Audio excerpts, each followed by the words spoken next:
Are we ready? We are.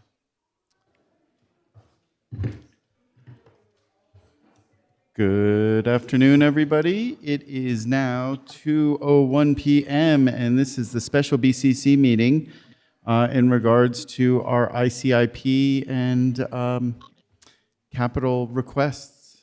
Can I get a roll call?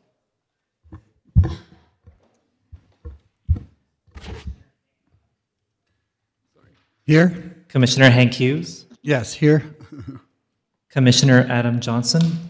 Here. Commissioner Camila Bustamante. Present. Commissioner Lisa Kakari-Stone. Present. And Chair Justin Green. I'm here. Thank you very much. I'll go. Excellent. We have an agenda. Manager Shaffer, do you have any changes you wanted to? Chair, Commissioners, no recommended changes from staff to the agenda as presented. Fabulous. Commissioners, what's about? Move to approve the agenda. Second. We got a motion from Commissioner Johnson, a second from Commissioner Bustamante. All in favor say aye. Aye. Aye. Excellent. Any opposed? Hearing none, we have an agenda. Moving on to the capital maintenance budget. Tell us what you got. This probably sounds like, well, all of you up there, so thank you. Thank you, Chair and Commissioners. And I want to start out by thanking both the finance team, public works team, as well as the planning team who've worked hard to put together in front of you a 5-year capital and maintenance budget.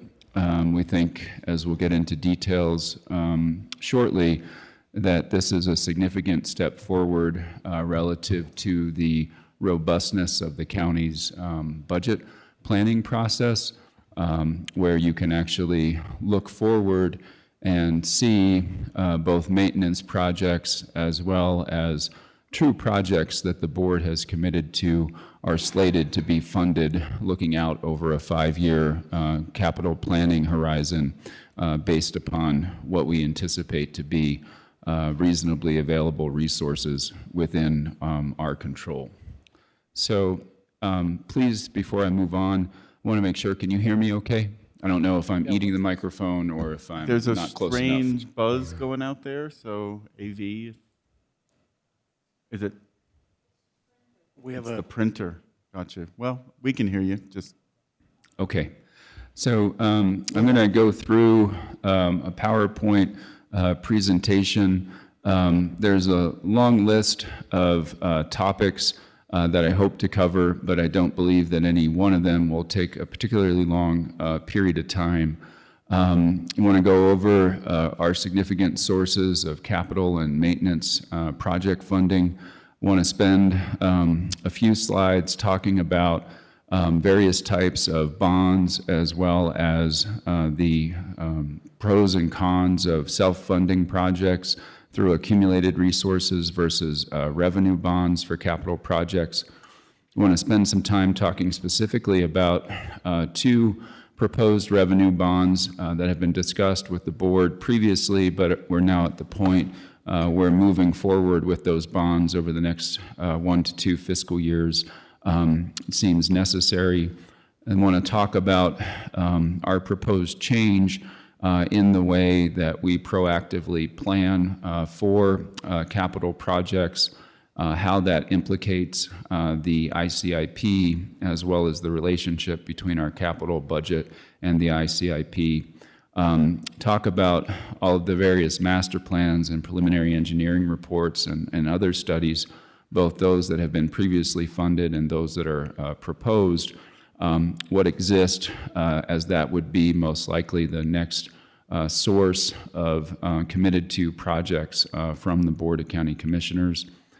Talk about new capital projects, the majority of which the board has familiarity with at one point or in one way or another, and then talk about proposed 2026 general obligation bond questions and projects, and then really conclude with a conversation about uncommitted and unassigned fund balance, both within the general fund and otherwise, and then summarize with regard to our capital outlay, gross receipts tax, and general obligation bond capacity over, again, the next 5-year planning horizon.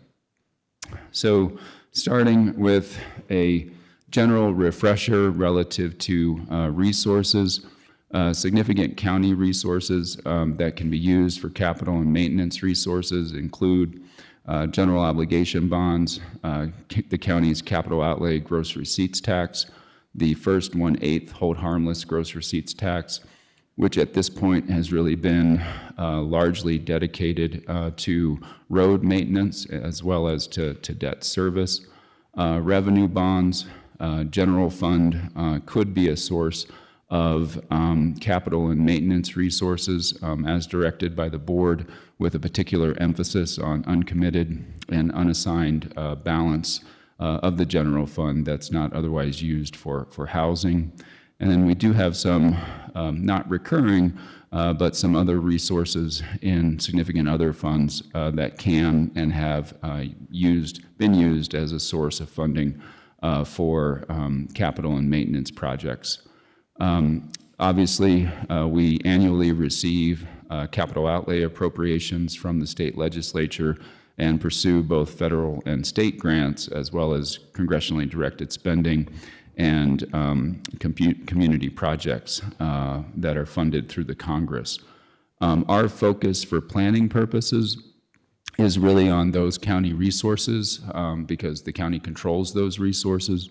Obviously, we can do and continue and will continue to do so, pursue other funding sources to augment and complement our own source of capital funding. But our plan focuses on the county's resources because that's what we can control, and that's what we can have greater certainty around in terms of planning, again, subject to voter approval of general obligation bonds. So general obligation versus revenue bonds, a refresher and level setting slide. General obligation bonds require voter approval. They're repaid using a property tax that's levied specifically for debt service. They're backed by the full faith and credit of the county, which means that the property tax levy that is imposed in order to repay that debt is unlimited in amount, theoretically, though the debt that we issue is sized and the timing is issued so as to maintain stable property tax burden. The important thing to emphasize about general obligation bonds is it provides an additional source of capital funding that does not consume general tax revenue, again, as approved by the voters, that provides money over and above operational property tax as well as gross receipts tax and other revenue. Voter authorization for general obligation bonds is good for 4 years, which means you have to issue the debt within that 4-year period of time. Revenue bonds are a different form of obligation. They do not require voter approval, though they do require statutory authority to issue them. The debt service, i.e. the money we pay to bondholders, that consumes recurring revenue that could otherwise be available for other purposes. When you look at general obligation bonds, there is a choice to be made by the Board of County Commissioners as to whether or not you would like to continue with a 2 or adopt a 4-year bond question cycle. And if you continue with a 2-year cycle, what that would mean, looking over the course of our planning horizon, is that you could ask the voters on 3 separate occasions in 2026, 2028, and 2030 to authorize the issuance of general obligation bonds.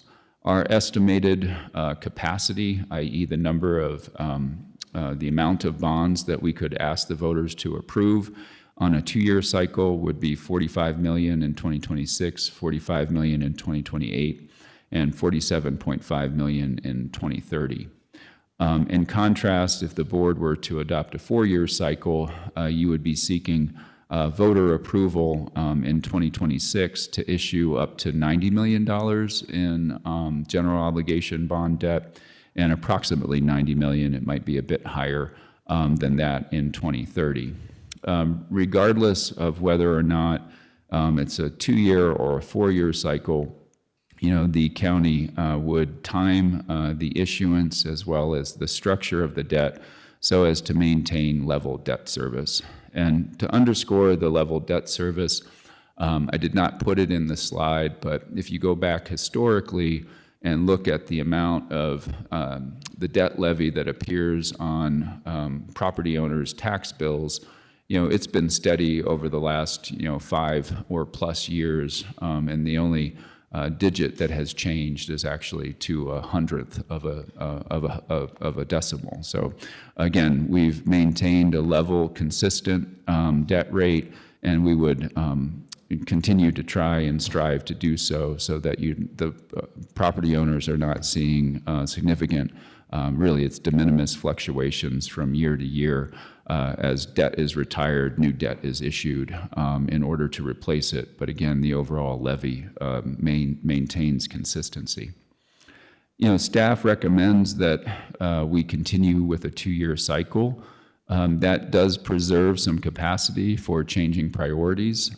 So if you ask the voters, to approve up to $90 million for a specific purpose, and then you issue all of that debt, you might find yourself midstream with a different set of priorities and wishing that you had general obligation bond capacity to help meet them. So again, a 2-year cycle gives some flexibility relative to changing priorities. It also, as we build out our process, helps ensure that project costs are fully developed and we know what we should be asking the voters to approve. And also, as our planning process continues to mature, a 2-year cycle will help minimize the gap between authorization, sale of bonds, and actual project implementation. Wanted to talk a bit about self-funding versus revenue bonds. As I indicated, revenue bonds don't require voter approval. But you are committing a portion of a revenue stream to repay them. And in particular, if you look at, as an example, capital outlay gross receipts tax, if you were going to issue revenue bonds, the debt service of which is to be paid through capital outlay gross receipts tax, that means that you're taking a portion of what comes in every year and you're pledging it to future debt. That means that the amount that is available in that year to expend on other purposes is in fact not available because, again, you've opted to issue revenue bonds in order to get more resources up front in order to invest in capital. So the benefits of self-funding, which is you just save money over time in order to meet a need, is that the investment, you earn investment income while you accumulate funds. You also don't have to pay interest on borrowed funds, and you preserve bond capacity for extraordinary capital events. And it also doesn't constrain future policymakers through the issuance of debt. And then you have flexibility with regard to recurring revenue. The disadvantages of self-funding is it may take too long to accumulate adequate funding for significant projects. If you have a project that is going to cost a significant amount of money, such as the planned renovation and expansion of the adult detention facility, for example, you may end up delaying that for a number of years while you accumulate enough resources in order to make that investment. And revenue bonds, again, allow you to make the investment sooner because you're borrowing the funds necessary to make the needed investment. You also have the counterbalancing the fact that you have to pay interest on borrowed funds, is that every year you wait to move forward with a project, the cost of the project increases. And so there's a balancing act there too. If you are in fact saving money for a significant capital project, again, I'll use the jail as an example. and you're waiting to save $30 million for that project. By the time you might actually go forward with that project, it might now cost $35 million. So there is a balancing act between the interest you pay on borrowed money versus the fact that projects get more expensive over time. And then also borrowing for significant assets does introduce a bit of equity in terms of paying for long-term assets, because then everybody is paying their share but also receiving the benefit of the asset. So if I'm a county resident, which I am, and I would like the benefit of whatever it is, the project, say a trail. If we have to wait, 8 years in order to accumulate the resources to pay for the trail, I'm contributing to the money that you're accumulating in order to build that trail. I don't get the use of it for 8 years, whereas the folks who are then contributing after me, they'll have the use for a longer period of time in terms of their own life. So that's that idea of equity in terms of financing projects. Is it does mean that folks have the benefit of those projects sooner than they would if they were contributing and waiting for capital to be sufficient to actually go forward with the project. So there are two proposed revenue bonds that are instrumental to the capital plan as presented. And that would be one for the adult detention facility expansion and remodel. The primary focus of that would be to increase the medical and behavioral health treatment capacity of the adult detention facility, as well as address some other facility constraints. As you might recall from the operating budget, we included in the operating budget $1.75 million in future debt service presumed. That would yield, depending upon terms, somewhere between 22.7 and 24.6 in estimated proceeds. And then we would augment that with available fund balance in the Corrections Operations Fund and, if available and needed, the Indigent Hospital Fund, in order to get the available resources to the point needed to fund that significant expansion and remodel. We would anticipate the bonds being sold in fiscal year 2027 or in fiscal year 2028 once the planning for that expansion and remodel have solidified to the point that we can, be timely insured, be assured of firm cost estimates, as well as assured that we can timely implement and spend the bond proceeds. In addition, we are now at a critical point as it relates to the Milwaukee Basin Regional Water System. This is a county-wide project of significance, both in terms of the commitment of county resources, but also because of the critical importance that the system plays to the long-term water security of the county utility system, as well as the entire regional system.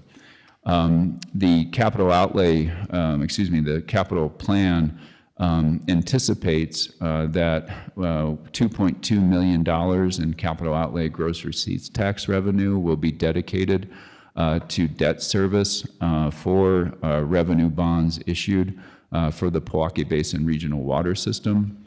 There's a pretty wide range in terms of estimated proceeds, and that would depend in part upon the term, but also who we're borrowing from. So if we're able to borrow from if we're able to borrow money from the state at near zero interest rate, then that number obviously moves up. If we're selling revenue bonds on the open market at market rates, then the amount of money that we'll have to spend will be less.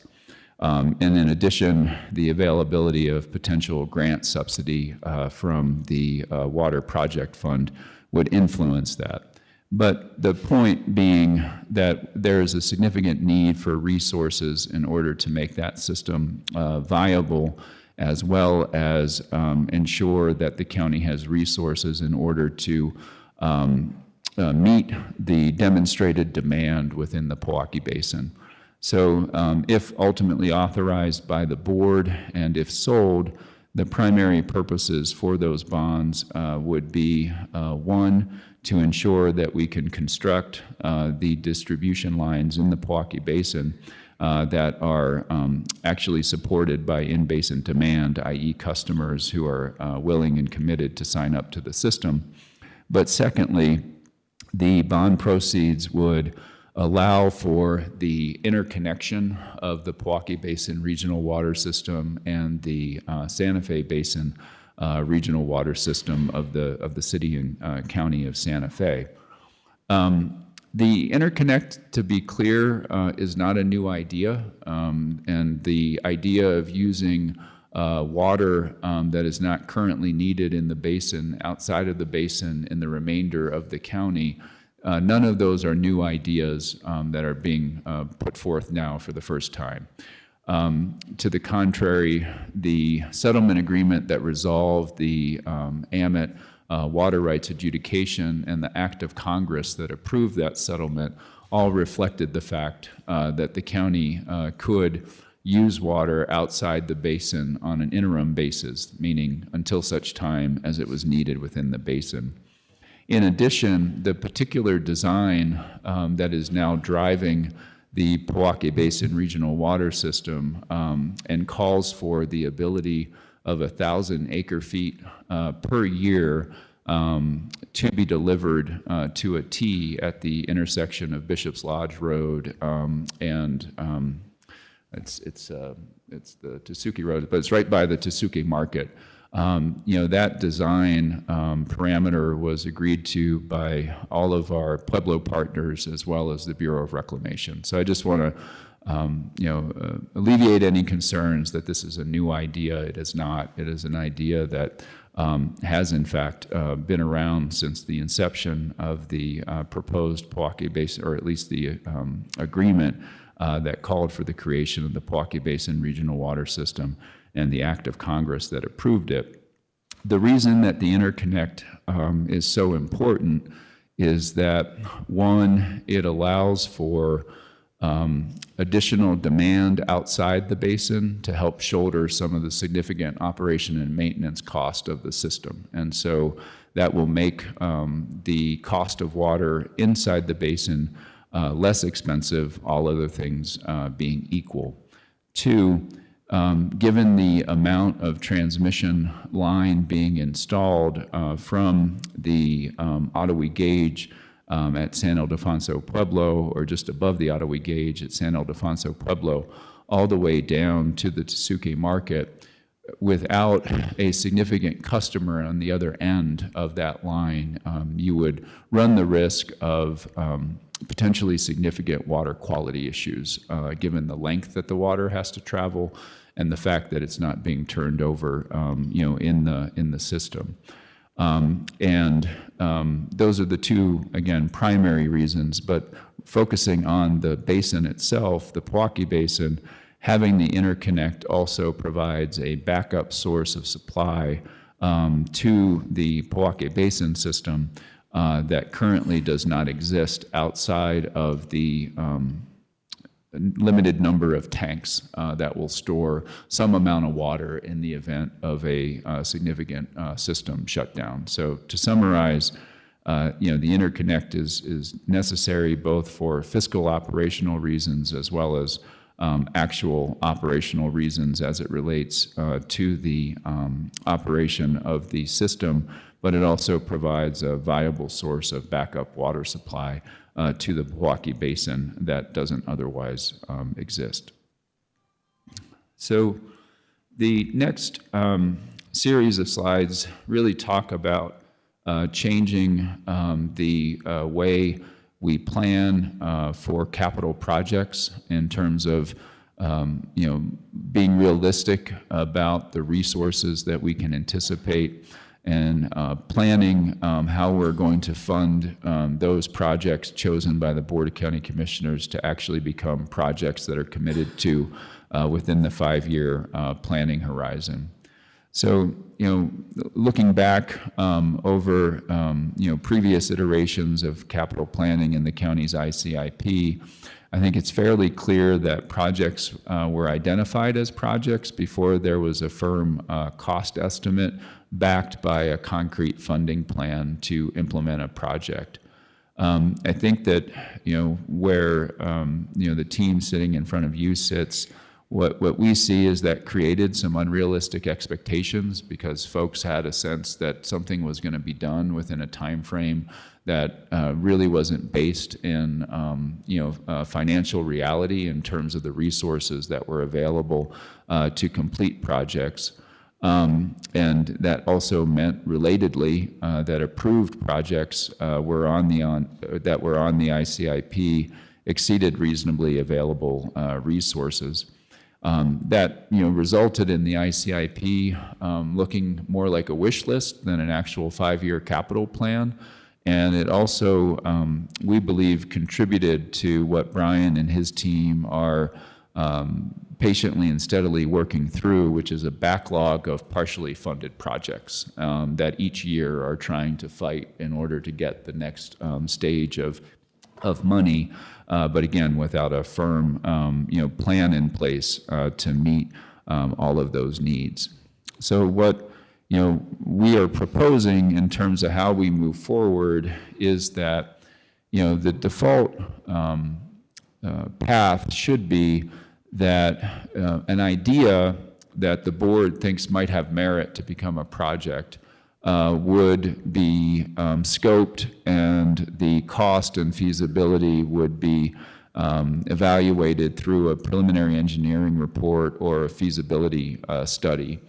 Then, once the Board of County Commissioners had a more concrete sense of the cost of the project and the project's operational or other feasibility, the Board of County Commissioners would choose which of those projects should move forward into the design phase and then ultimately into the construction phase. But as those decisions were being made, we would be adding them to the 5-year capital plan, backed again with reasonably anticipated revenue, so that the board and the community had greater certainty in terms of the actual timelines that were reasonable for a particular project to be fully implemented.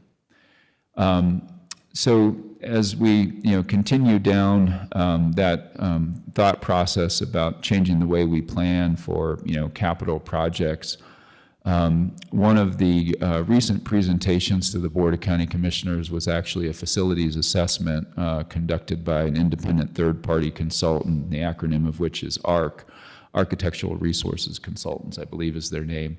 And they evaluated all of the county facilities that we have and put forward ultimately a facility assessment and plan as to the maintenance needs of all those various facilities. That, as Brian will explain as we get to the maintenance project list, is the primary driver of the maintenance projects that are identified on the 5-year maintenance plan. The planning process that we're proposing for the board is that maintenance projects get funded first. And in essence, it's a commitment by the county to taking care of our existing stuff before we start planning for and constructing new projects. We want to make sure that our existing facilities are getting the maintenance that they need in a timely way, so that we are not accumulating significant amounts of deferred maintenance, which can lead to a variety of problems, both a big bill when the deferred maintenance ends, but also can lead to more costly repairs and problems. If you don't timely replace your roof and you're dealing with roof leaks, to take an obvious example, that can degrade the performance of the entire system. So you'll see in the plan, as well as the potential uses of resources, that maintenance is proposed to be funded first, and Brian and his team used the facility assessment to identify those maintenance projects putting the the fire department to the side, given that they have independent and separate funding sources, as well as a potential geo bond question to help support their maintenance needs. We also tried to build into the capital plan some assumed set aside for additional preliminary engineering reports and or design allocations for each year. I'd have to pull up the specific sources and uses to give you accurate numbers, but I believe we estimated and assumed it would be $1 million each year at a minimum. It's not the expectation that you would use all of that each year on new preliminary engineering reports. Otherwise, you're just going to outstrip your ability to fund things by through a different means. But that they would be there in order to look at the feasibility and cost of a project idea, and that would be available each year, so that we're constantly filling the pipeline of potential projects. In addition, to the extent that money is not utilized for those purposes, that would be available to design things that the board has committed to in terms of a project that you would like to see completed within the 5-year time horizon, so that we could take a selected project by the board to the, again, to the design stage in anticipation of significant construction resources becoming available in future years. The end goal of all of this is that we hope as an organization to become more effective at planning, but also getting money out the door as it becomes available to us to actually implement projects. So in other words, as Brian and his team continues the backlog of projects, what you're seeing is a drawing down of in excess of, and I believe it's still close to $200 million in accumulated resources over the years. We don't want to see that happen again. We want to see money getting out the door as it comes in the door, and by being more selective in the things that we call projects and having an actual plan to complete them, we think that we will achieve that goal. What that means, though, which isn't a reason not to go in that direction, is that it does have implications for the county budget. Because if we're not sitting on $200 million worth of project funds, we're not also earning interest on that. So again, that is just an implication that I want to make sure we're all aware of.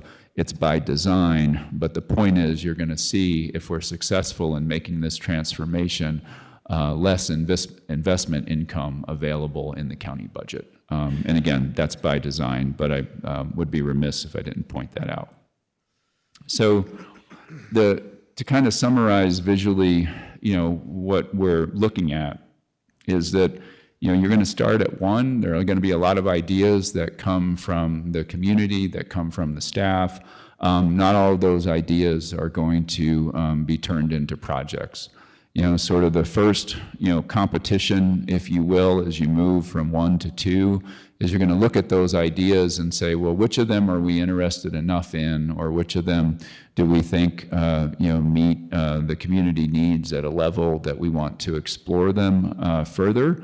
And that sub-list of potential projects, those ideas, would move into round 2, which is the preliminary engineering report stage. You would then have those ideas that are selected, reviewed, and evaluated for feasibility and cost.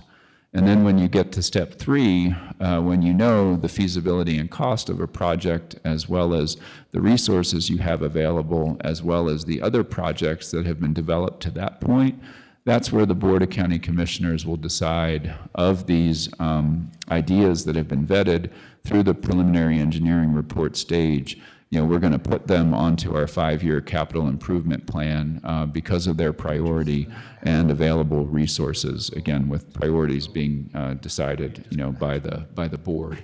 And then, finally, again, those projects that are in fact ultimately identified as projects and implemented, that becomes the infrastructure and the amenities that our community relies upon, and again supports the community for years to come.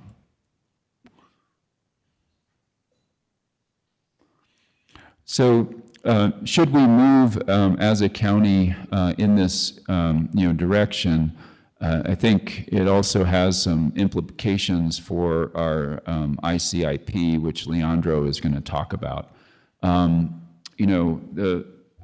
The point, primary point, is that if the ICIP is going to serve its intended and stated purpose of actually being a 5-year planning document, you should not have projects on there that materially exceed the county's anticipated resources over that 5-year plan.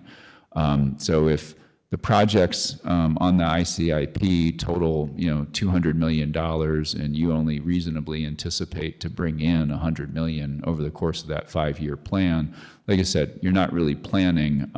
There's going to be items on the ICIP that really are more of a wish list because, again, we don't have a plan in place to actually fund those projects.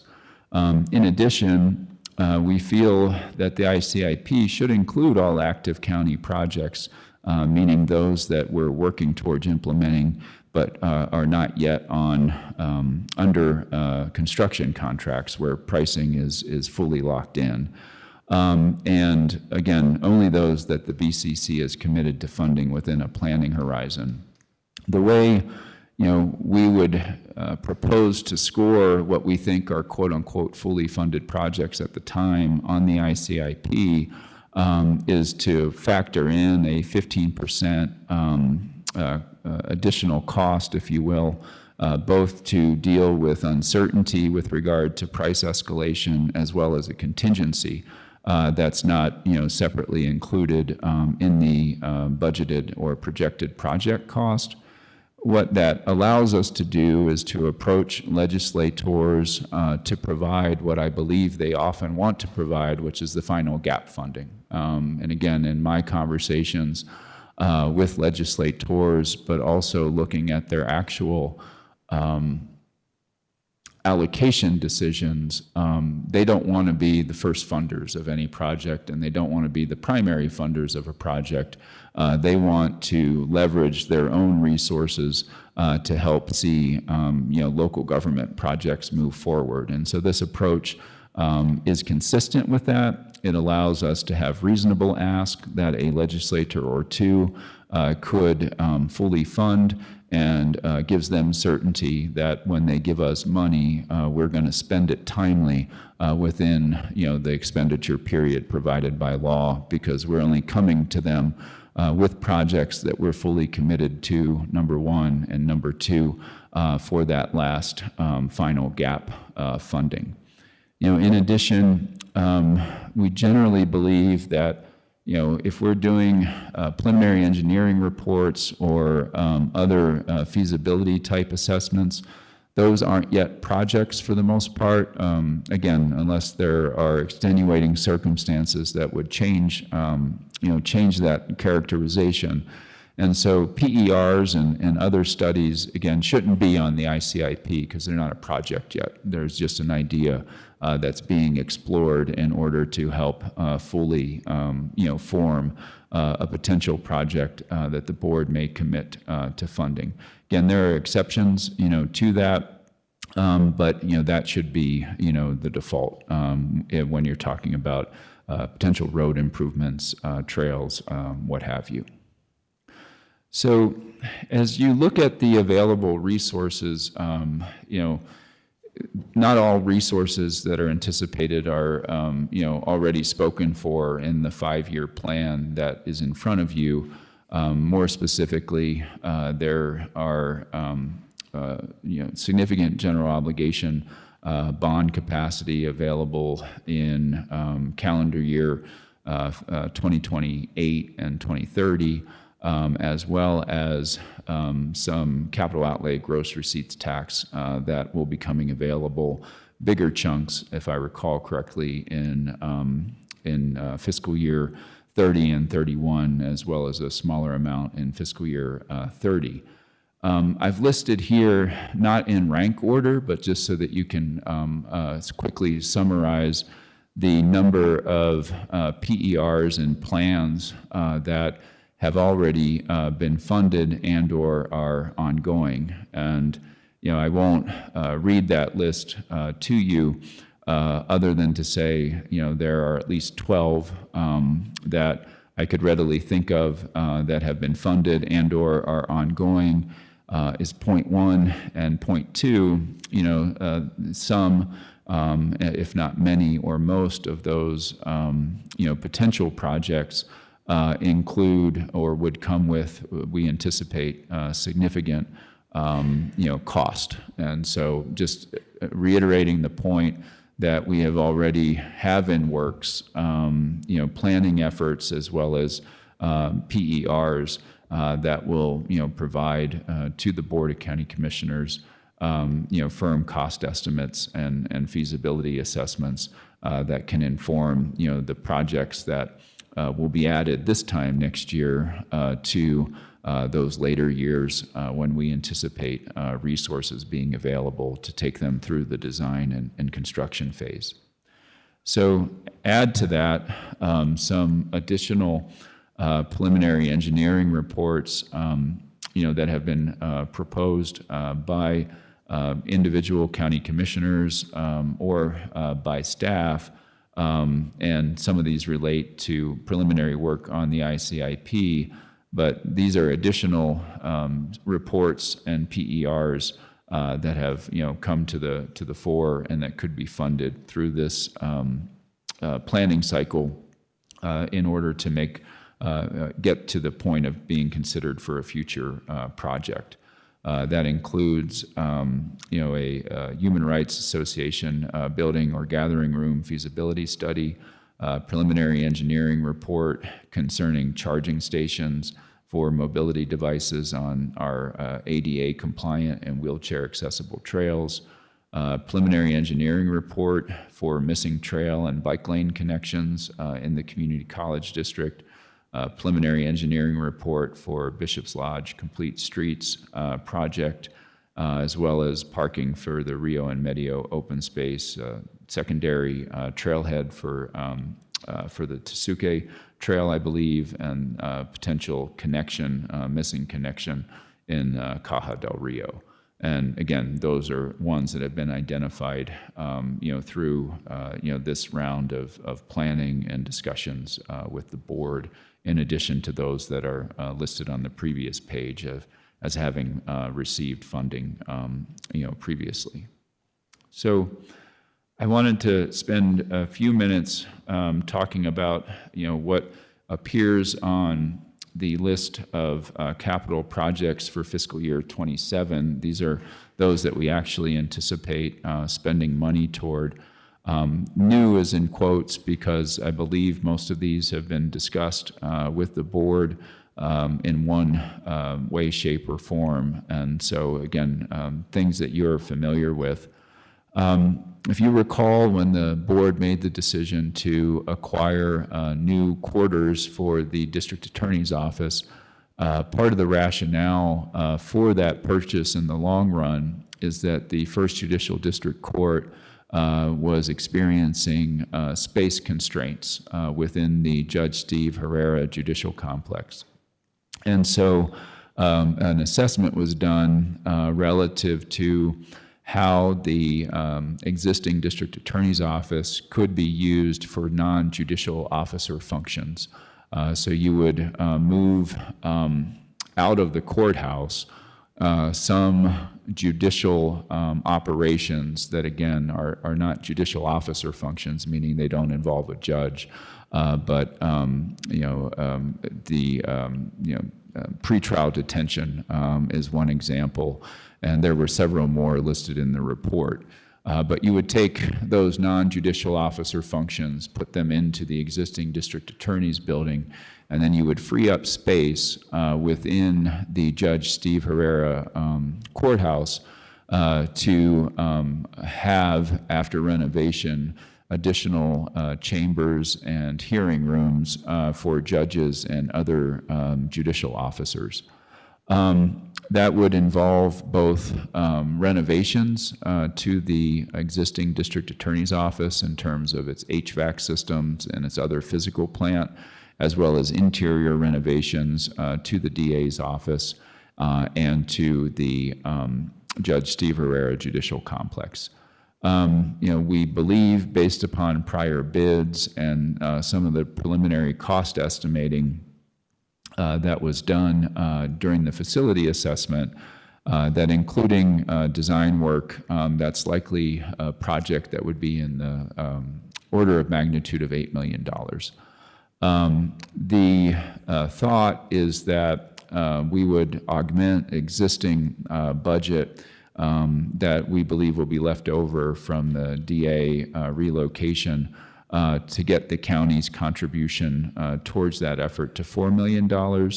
And we would, expect and demand that the legislature match that investment through the administrative office of the courts pursuant to their cost matching program that was developed a few years ago.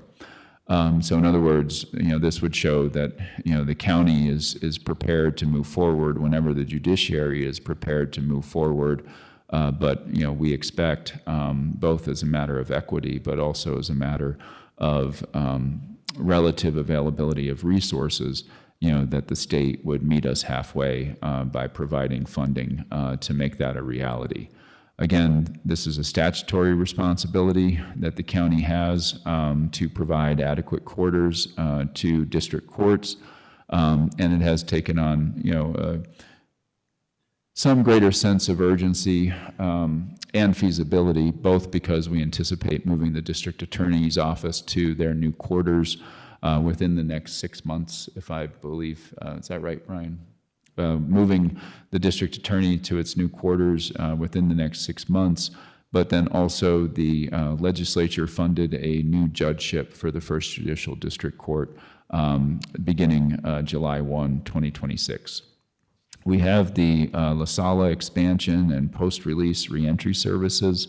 Right now, we're really at the potential building acquisition phase of a building that you all have already toured. We'll obviously do our best to reduce the amount of the purchase price to the greatest extent feasible, but nonetheless, we do anticipate there being a not insignificant cost for facility acquisition. There are other potential resources that could fund renovations, but our hope is that if we acquire the subject building or another building for these purposes, that we could come up with reasonable cost estimates to add to an amended ICIP later this year. Again, this is part of both increasing the available capacity for those who are detoxifying, from various substances, which is the recovery center portion of La Sala, and then moving the New Mexico Solutions portion of La Sala to the new building to be combined with post-release reentry services from the county. We also recommend funding approximately $1 million to the Housing Authority Division. This would help ensure that, one, we have some funding available for cost increases on previous congressionally directed spending awards, as well as legislative appropriations, so that we can confidently go back to both Congress, congressmen and women, as well as our legislators, to say we completed that which you gave us money for. It will also fund a more comprehensive facility systems assessment to see help build out a long-term maintenance plan for all of our public housing communities, like the one that we have now for other county facilities.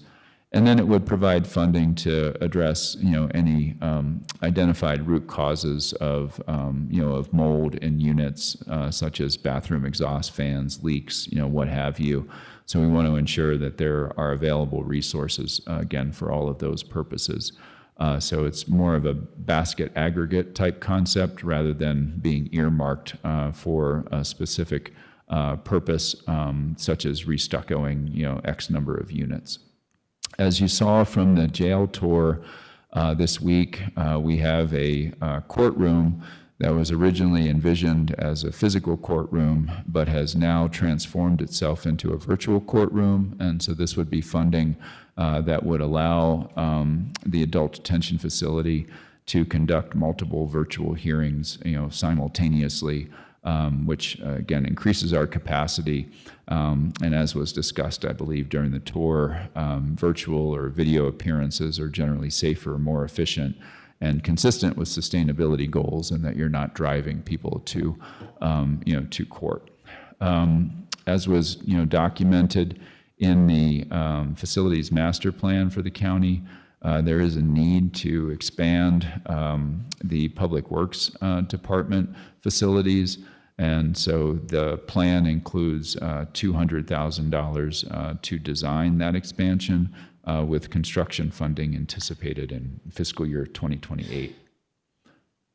I'm going to stop there for 1 second, because one species of projects related to the utilities division that are included in the list of proposed projects I didn't specifically call out, and I'm going to let Brian Snyder speak to, but these relate to SCADA as well as smart meters, and so I'd like Brian to be able to explain the scope and importance of those investments, both to conservation as well as utility, efficient utility operations generally.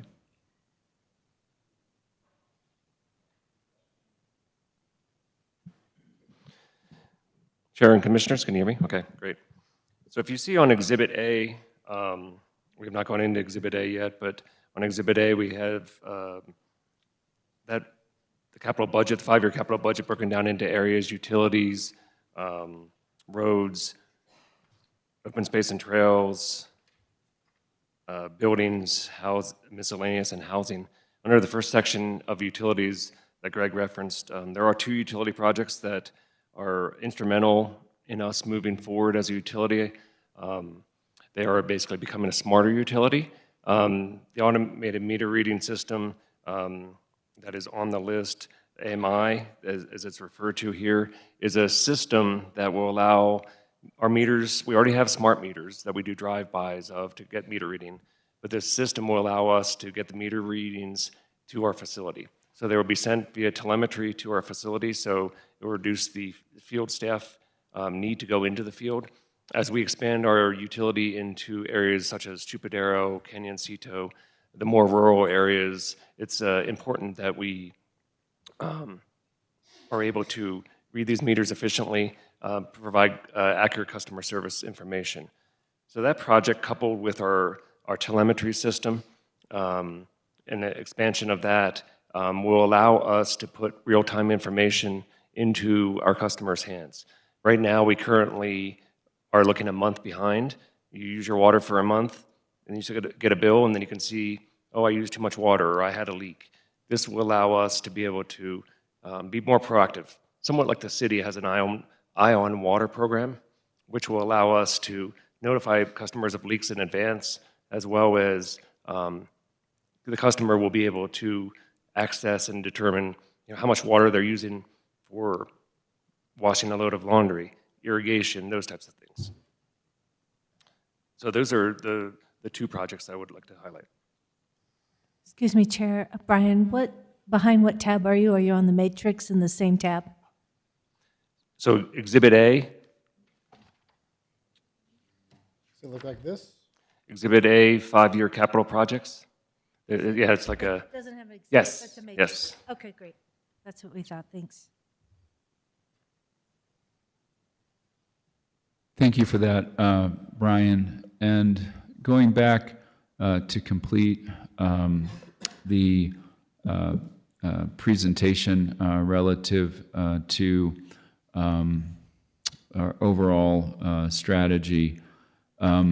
We did have recommendations relative to the potential general obligation bond election this fall, which I did want to review with the board, for consideration, as it is, a backbone component of the 5-year capital plan. And those proposed questions are in front of you now, both on your screen as well as the projected screen behind you. In terms of water and wastewater, there are 3 related projects that we would recommend we ask the voters to approve. The first would be the development of a treated effluent bulk water station along New Mexico 14.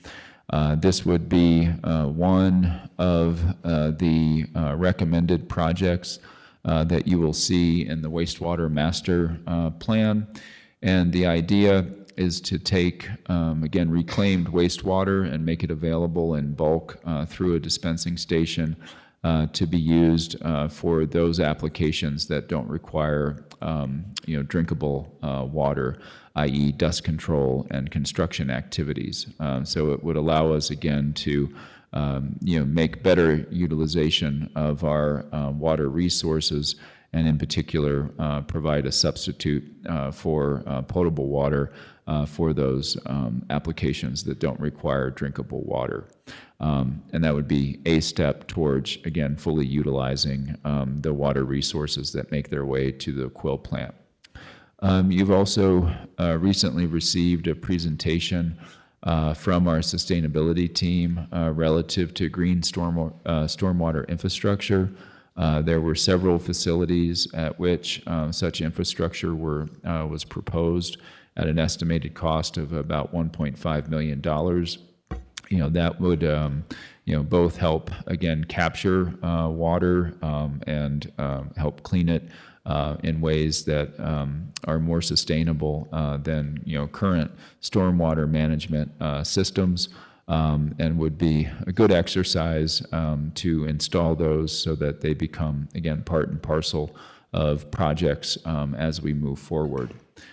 In addition, as you all know, we did, a previous Board of County Commissioners authorized the acquisition of the Hyde Park water system, so that is now not separate and apart from the county utility system, but actually a part of the county owned and operated and maintained system. And so the request is for approximately $3.2 million in general obligation bonds to fully fund that. With regard to fire stations, we are proposing that we ask the voters to approve general obligation bonds both for a specific fire station, Agua Fria Station 1, which is the regional station that would serve both the Agua Fria traditional historic community, unincorporated areas of the county, as well as portions of the city of Santa Fe, to which this station would be the closest responding station. In addition, we have a proposal to fund improvements and renovations at fire stations countywide.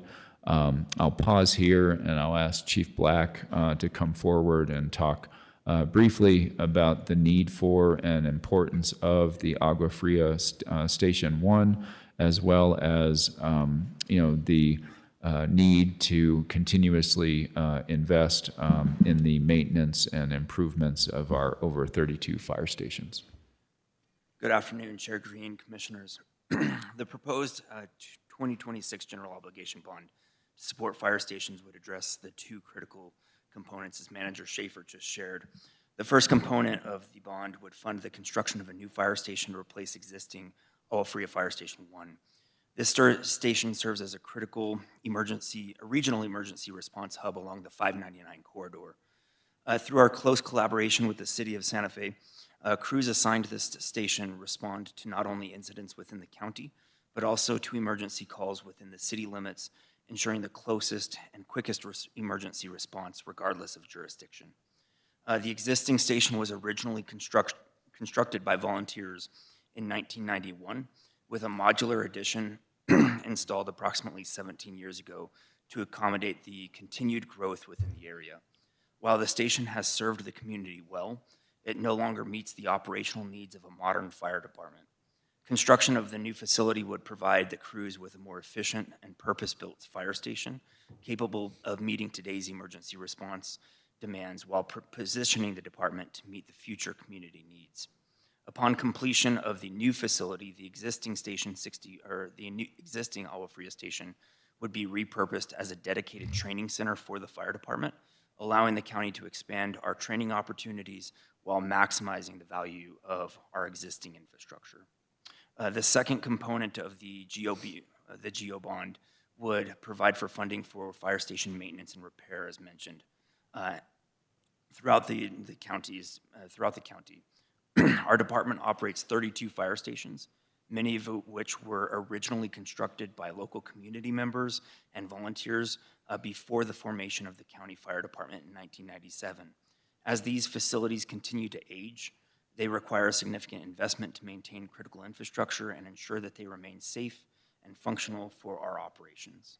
The proposed funding would address these priority projects, these two priorities identified through by Public Works facilities assessment, and would help extend the useful life of our fire stations while improving the reliability, safety, and the operational readiness of our 32 fire stations. Thank you, Chief Black. For roads, the proposed list of road projects include the San Ysidro River Crossing, La Jolla Road, Ojo de la Vaca for the paving drainage project as it may ultimately be defined, Chupadero Road improvements, and the final gap funding for General Goodwin Road improvements through the underpass under the railroad tracks. For open space and trails, we're recommending both the funding we anticipate to be necessary for Section C, as well as to complete that the construction of that section, as well as the design and construction of Section D.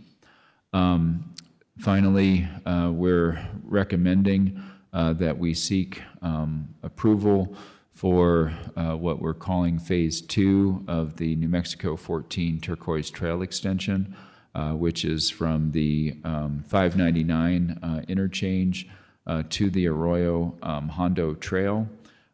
Phase 1 is the section that serves the Turquoise Trail, all affordable multifamily development, as well as Cresta Ridge, and ultimately Cresta Ranch, which ultimately connects with the Arroyo Hondo Trail to get to the 599 station. This will provide the funding necessary for the link between the Arroyo Hondo Trail connection and the Phase 3 of the Turquoise Trail extension, which will run from 599 to Camino Justicio along the New Mexico 14 Scenic Byway. And then finally, to increase the usability of the Romero Park ball fields, the request is that we seek $1.5 million for lights so that those ball fields can be utilized for extended hours by all users of the fields. But in particular, we want to ensure that our recreational and athletic amenities are available to the youth of the community beyond sunlight hours.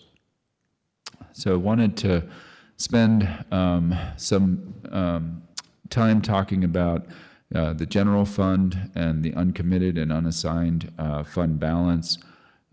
This may or may not ultimately be part of a capital discussion, but it does feed into the final budget for the fiscal year. Taking into account fiscal year 26 allocations, the uncommitted and unassigned fund balance based upon the audited fiscal year 2025 the financial statements, again, unless Board of County Commissioners allocations in 2026, we have approximately $15 million of available resources. The primary area of focus relative to those resources has been permanent, supportive housing. The range that was provided, and I would submit for the board's consideration to really try to hypercharge that project and get it done in a timely way, is $8.5 up to $10.5 million. First, and forgive me the typo, but there's a 15-year service reserve, which was estimated to be in the range of $5 million. Also, owner guarantees for such a project of $3 million, some initial project implementation and site and design consultation services that sum to about $280,000. And then finally, anticipating in advance that we may be required to try and fill gaps as the project advances, I'd recommend adding $2 million to help fund the capital stack if necessary. So again, my recommendation is if the board is wants to see that project move forward in a timely way, that the resources necessary to do that be allocated up front so that we can move forward with confidence that the hardest portions of funding those projects, which are the 15-year service reserve and the owner guarantees, because those are not capital commitments. Again, those are operational commitments. So not something you're going to be able to fund through the capital outlay process, not something you're going to be able to fund from equity investors. Again, those are the hard commitments and the hardest commitments to meet in order to make a project like that viable, as I understand the report and feasibility study from our consultant, Project Moxie. Other potential uses for the uncommitted and unassigned fund balance in the general fund. It's possible to allocate those funds for affordable housing programs in future years. They could be used for open space acquisition or other land conservation, capital or other projects, or again, some of those funds could be retained for unanticipated initiatives that the board might identify in the future. So I wanted to talk briefly about some other uncommitted fund balances and significant funds, just to be transparent. Fund balances are not only reported to the board as part of the audited financial statements, but they're also reported to the board as part of the budgeting process. The ones I wanted to highlight, first, there are resources both in the first 1/8 hold harmless gross receipts tax fund and the capital outlay gross receipts tax fund. Those total $5.5 million. We recommend at the staff level that those monies not be allocated out to specific projects. They serve the purpose of having some protection against cost inflation, as well as adding a source of project contingencies. The idea being, if you commit to a project, our best estimate is that it's going to cost $10 million, and the cost estimate comes in at 10.5 or 11. that there be a pot of available resources that we can look to in order to allow that project to continue to move forward. Again, it would also be a source of potential project contingencies, for any given project, so that as unexpected items arise, they can be addressed in the field. We anticipate the uncommitted, balance in the Correction Operations Fund to be about $5.2 million. That is the most significant resource that will help augment bond proceeds in order to fully fund the adult detention facility expansion and remodel.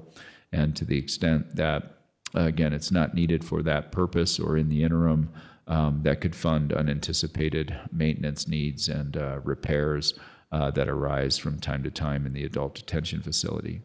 The Fire Operations Fund, has about $5.1 million in uncommitted fund balance. This is again over and above our true reserves. In addition to facility improvements in the out years that are not funded through the general obligation bond allotment, if approved by the board and the voters, there are significant apparatus replacement needs that we have every year, and this helps support the apparatus replacement plan and schedule that Chief Black and his team are developing. To put it in context, every ambulance costs about $600,000. Engines cost in excess of $1 million, as do other significant apparatus. So it may seem like a lot of money, but the equipment needs of the department are quite significant, and the price tag associated with that apparatus is also quite significant. We've talked about the Indigent Hospital Fund. This is the fund balance that currently exists. Having that is what allowed the Board of County Commissioners, I believe, to go forward confidently with the Regional Youth Behavioral Health Center, given there were some unknowns with it, as well as the La Salle expansion and post-release reentry project. And then finally, it could also, after those other needs are met, potentially provide an additional source of funding for the significant adult detention facility expansion and remodel. So I'm going to summarize, where we think we are vis-a-vis the most significant sources of what I'll call general capital outlay resources. First is the capital outlay gross receipts tax. We've tried to show anticipated resource availability by fiscal year, given the plan that was presented to the board, as well as, again, anticipated debt service and allocations towards future PERs and design work. So you see under the plan as presented, capital outlay gross receipts tax is anticipated to be fully, allocated in fiscal year 27 through 29, with some capacity being available in 2030, and a significant amount of capacity being available in 2031. The reason that you see the increase in 2031 is not only because receipts are anticipated to continue to go up, but about $3.3 million in existing debt service will come offline, meaning the bonds will be fully matured, I believe, beginning in 2031. In terms of the GO bond capacity, again, we've put forth a proposal that would allocate the anticipated $45 million in capacity, subject to voter approval in 27. There have been some identified priorities already in 2029 to include, continued investment, if affirmatively authorized by the board, for the Agua Fria Sewer project, as well as the Paseo-Cita Baca road and drainage improvement project, as well as a few others that are listed. But then looking forward to 2031, in the capital, planning, in the 5-year capital plan as presented. No GO bond capacity has yet been identified or allocations identified. So we have a variety of exhibits to include the 5-year capital projects plan, as well as the 5-year maintenance plan. We also have a spreadsheet that looks at the sources and uses of potential county resources. The one thing that is not reflected there is the the revenue bonds for the adult detention facility remodel and renovation. We will add that for completeness, but also we didn't know what the final cost would be, so didn't draw out and put together all of those potential sources of funding. We also provided to the board in your packet individual project pages for those existing and proposed projects, as well as their historic budget information. At this point, I'll stop and answer any questions, and we'll take the direction from the board as to what you would like us to highlight or discuss. We weren't planning, unless requested, to go over each individual project cost or line item.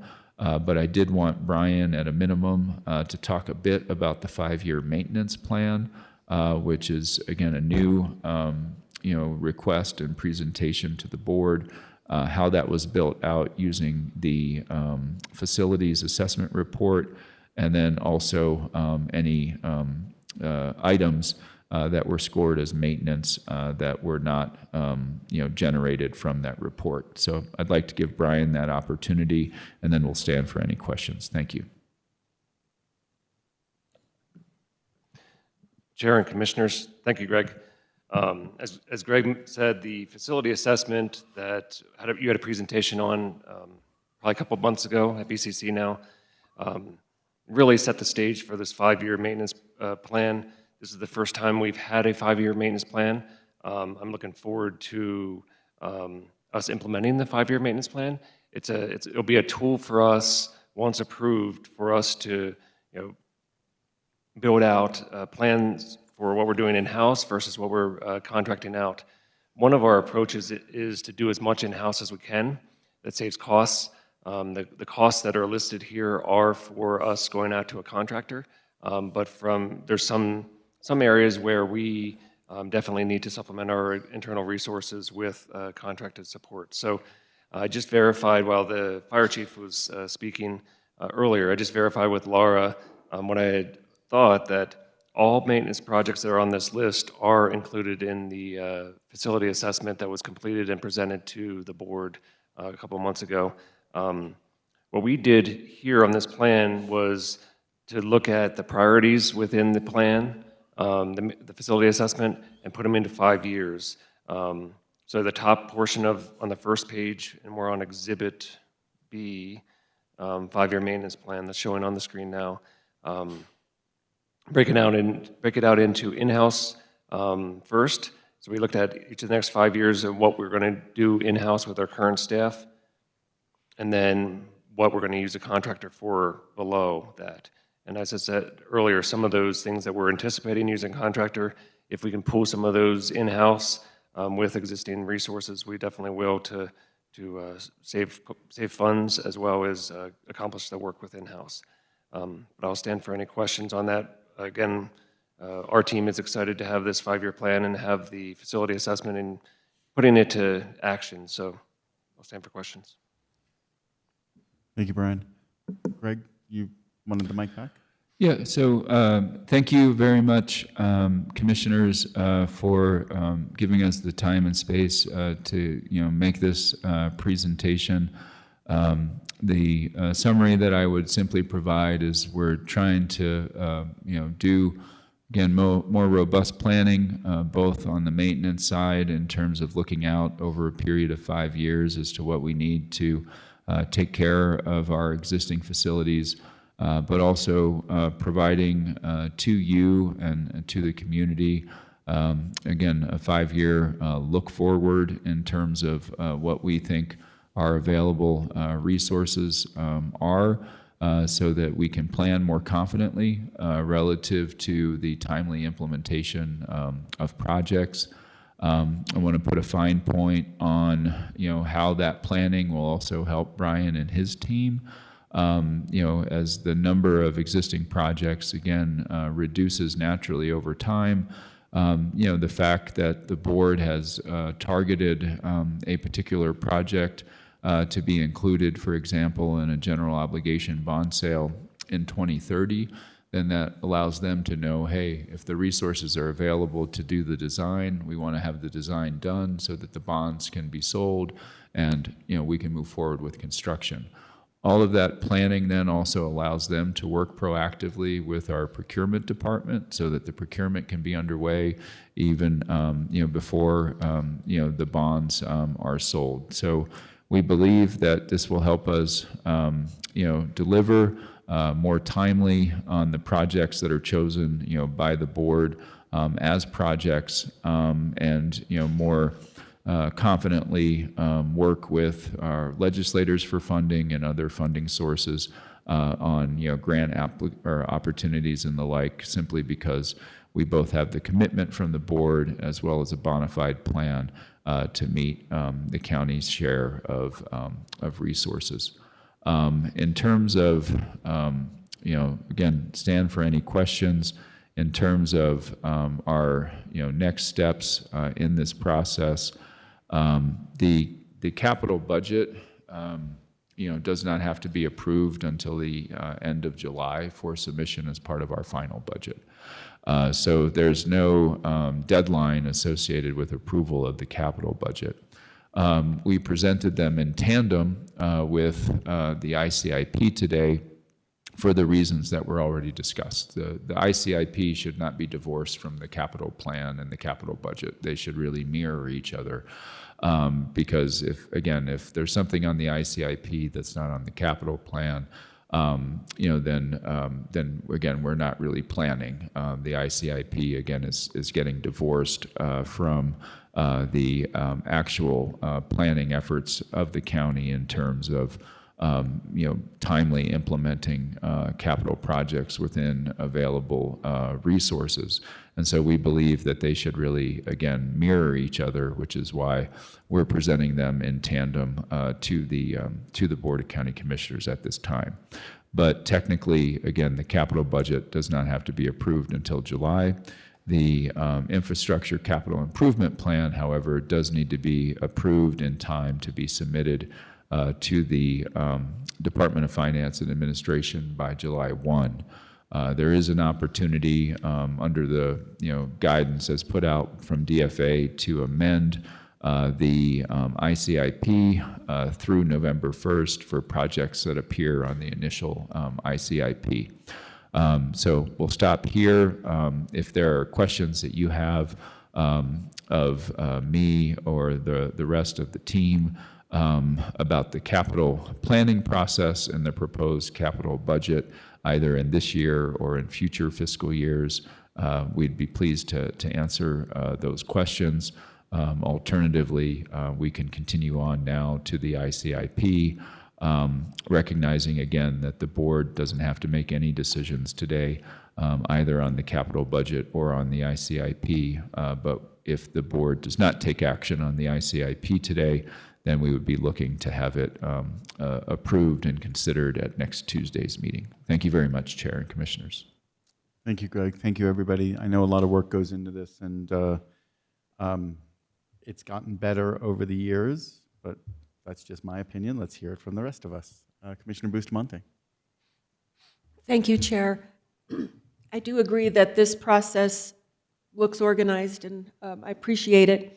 I do have a few questions with regard to some of those projects. And basically, before I get into that, what is the method for any kind of, let's say there's something that needs to be immediately addressed that wouldn't be an insurance covered type of thing, or it's a strike while the iron's hot type of opportunity. We do know of projects that come up within a year and, let's say we could get this building that would allow us to this, and it would, how do we prepare for those types of initiatives with this new process? Thank you, Chair Green and Commissioner Bustamante. I think that you can do that through a variety of methods. One, you can not fully utilize the unassigned and uncommitted fund balance in the general fund. And so even if the board was, decided to, move forward aggressively and with passion on permanent supportive housing, that would leave approximately, I want to say, $5 million of unassigned and uncommitted general fund balance. You could just leave it there. And you could say, we're going to leave that there because we know that there are going to be some opportunities that may present itself. It could be an open space acquisition. It could be a facility acquisition. It could be, again, a project that's unanticipated. That would be one strategy. The fact that not all of the resources in the capital outlay gross receipts tax fund or in the first 1/8 increment of the hold harmless fund are being allocated, that would be another source of potential opportunistic investment, though again, we recommend that that be available to complete projects. The final avenue that would be available for those opportunities is the board, I think, very astutely along those lines set aside significant amounts of money several years ago for grant matching opportunities. I believe it started out at about $10 million and is slowly being spent down as opportunities present themselves. And so that is a third way in which you could, again, reserve, if you will, I don't want to use reserve because that's a technical word, but hold back on available resources so that you can be opportunistic as things present themselves without dipping into your true rainy day funds. So again, this is money that you're saying we're not going to spend or allocate because we know that those opportunities might present themselves. So those would be the three already existing and most significant ways that I could think of to meet the need that you've articulated.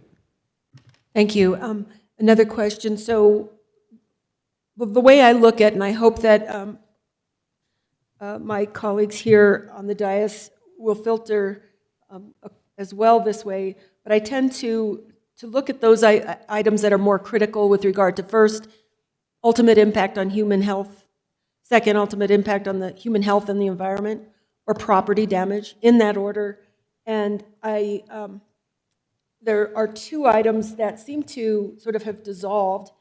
One of those is the traffic study. We spent $50,000 of taxpayer dollars on a traffic study for La Cienega, but I do know that there were requests that came out of that traffic study with regard to, as it came out of the report, the potential for traffic calming initiatives. But there isn't anything put into the budget to really be able to get some traffic calming measures as a result of the conversations with the community. So that one, as well as, and that's I put that with the health and safety category.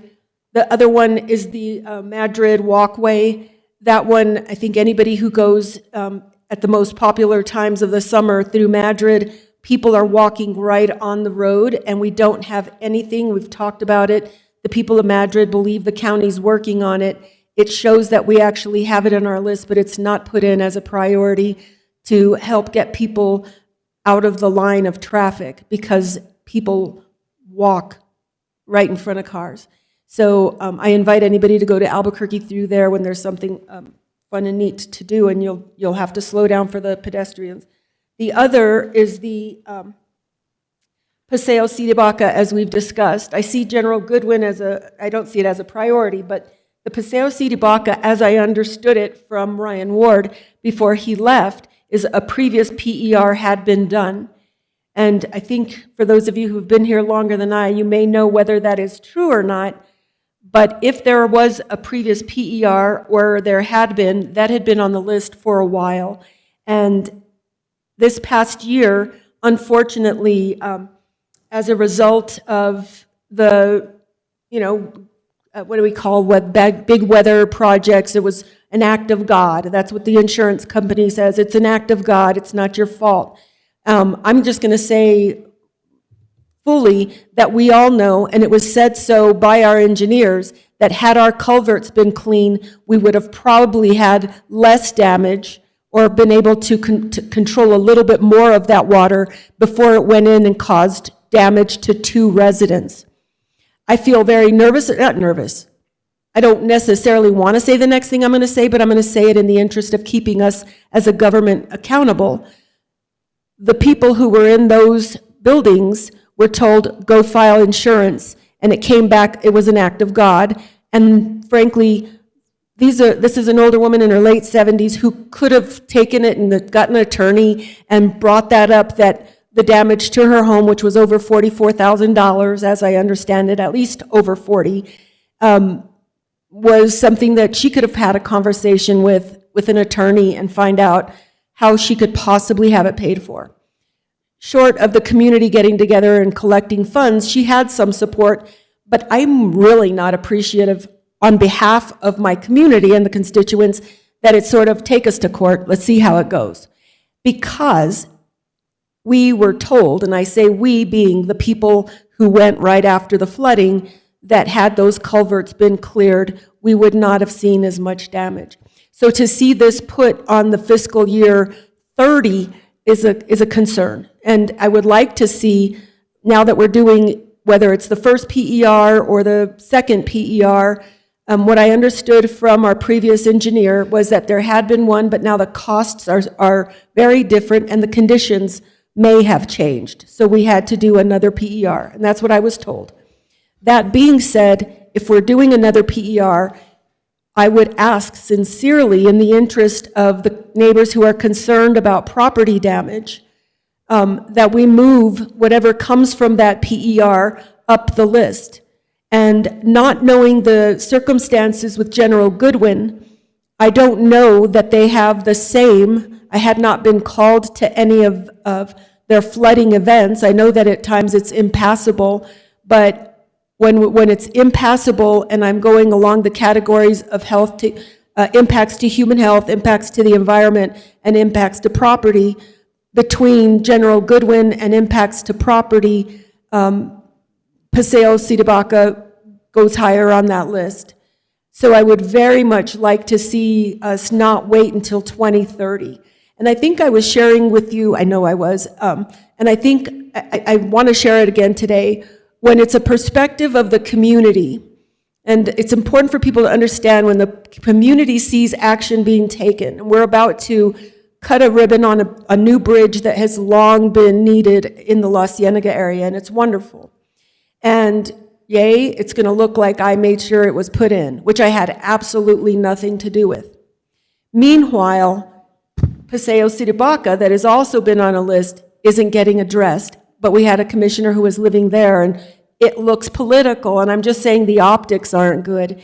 And I say that in the interest of full disclosure of how these things arise to community comments. Well, look, and they still haven't done anything about Paseo Sidibaca. I had nothing to do with that. I feel compelled to say that out loud every time, and I'm grateful for the bridge, so don't get me wrong.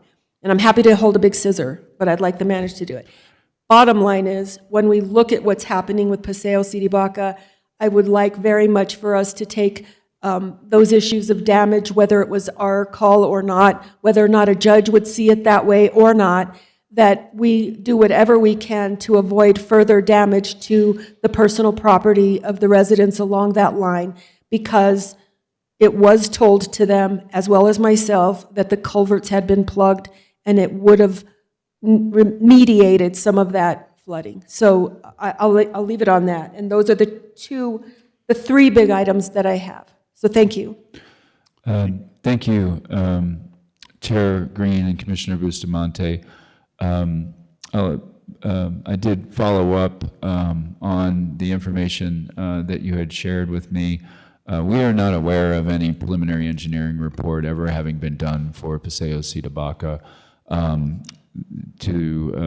So far as Brian is able to discern, there may have been a very preliminary cost or estimate of costs provided by a former county employee many years ago, but I believe from so far as Brian's been able to discern, the recommendation was always that there be a preliminary engineering report completed to actually assess, the issues as well as potential solutions and costs. So we're not aware of that. In terms of, again, priorities, ultimately the board sets those. And so if there's something that, you feel should be prioritized differently, that's for the board to decide. I would say that as a practical matter, for the preliminary engineering report to be completed and the design work to be completed on what I anticipate will be a significant public works project for Paseo Baca, I think that the design would not be completed before 2028 as a practical reality. So I think that the design work being completed actually does line up with the potential bond sale in 2028. In other words, even if the Paseo Baca was included in the bond sale in this fall, I don't know that we would be able to spend the money in significant chunks any sooner. But Brian, if you want to comment just in terms of the actual time necessary to do a design on a project of that score, I'd be pleased to have you correct me if I got the timeline wrong. Chair Green and Commissioner Bustamante, thank you, Greg. No, your timeline is, I believe it's correct. We're currently procuring an engineer to initiate a PER. So we'll initiate that more or less. Once it's initiated, it'll take probably about 6 to 8 months. And then the outcomes of that on how we move forward will have to be assessed, presented to the board on how we want to move forward for design. And then once we got approval to move forward and the funding in place, then we would do the procurement of design. A design of this magnitude from a survey, acquisition, right-of-way assessment along that corridor is going to be pretty large. There's going to be a lot of easements to get to the river, road widening easements, and so that's the level of effort that's going to have to get into it with not just the design, but then from a survey and public meetings and interactions along that entire corridor, as well as the acequias on the downstream slope of that immediately adjacent to the road. So that creates another challenge too. All can be designed around, but those kinds of nuances and challenges add time. I do agree with Greg that most likely the design will not be completed by end of 28, but we would have a good engineer's estimate by then because we'd be well along and we could use that on the 29 bond sale. And to be clear, the bond sales were scored for resource availability by fiscal year. The sale would actually happen in 2028, to be clear. So if approved, the bonds we would anticipate selling after the general election. So I just want to clarify the dates. Thank you, Greg. Thank you, Chair Greg and Brian. I do have a question then. Does that mean that possibly it could be moved into the 2029 for action instead of 2030? The sooner the better. And I think I would like to also have our presence out there in showing that we're doing what we can to keep those culverts open.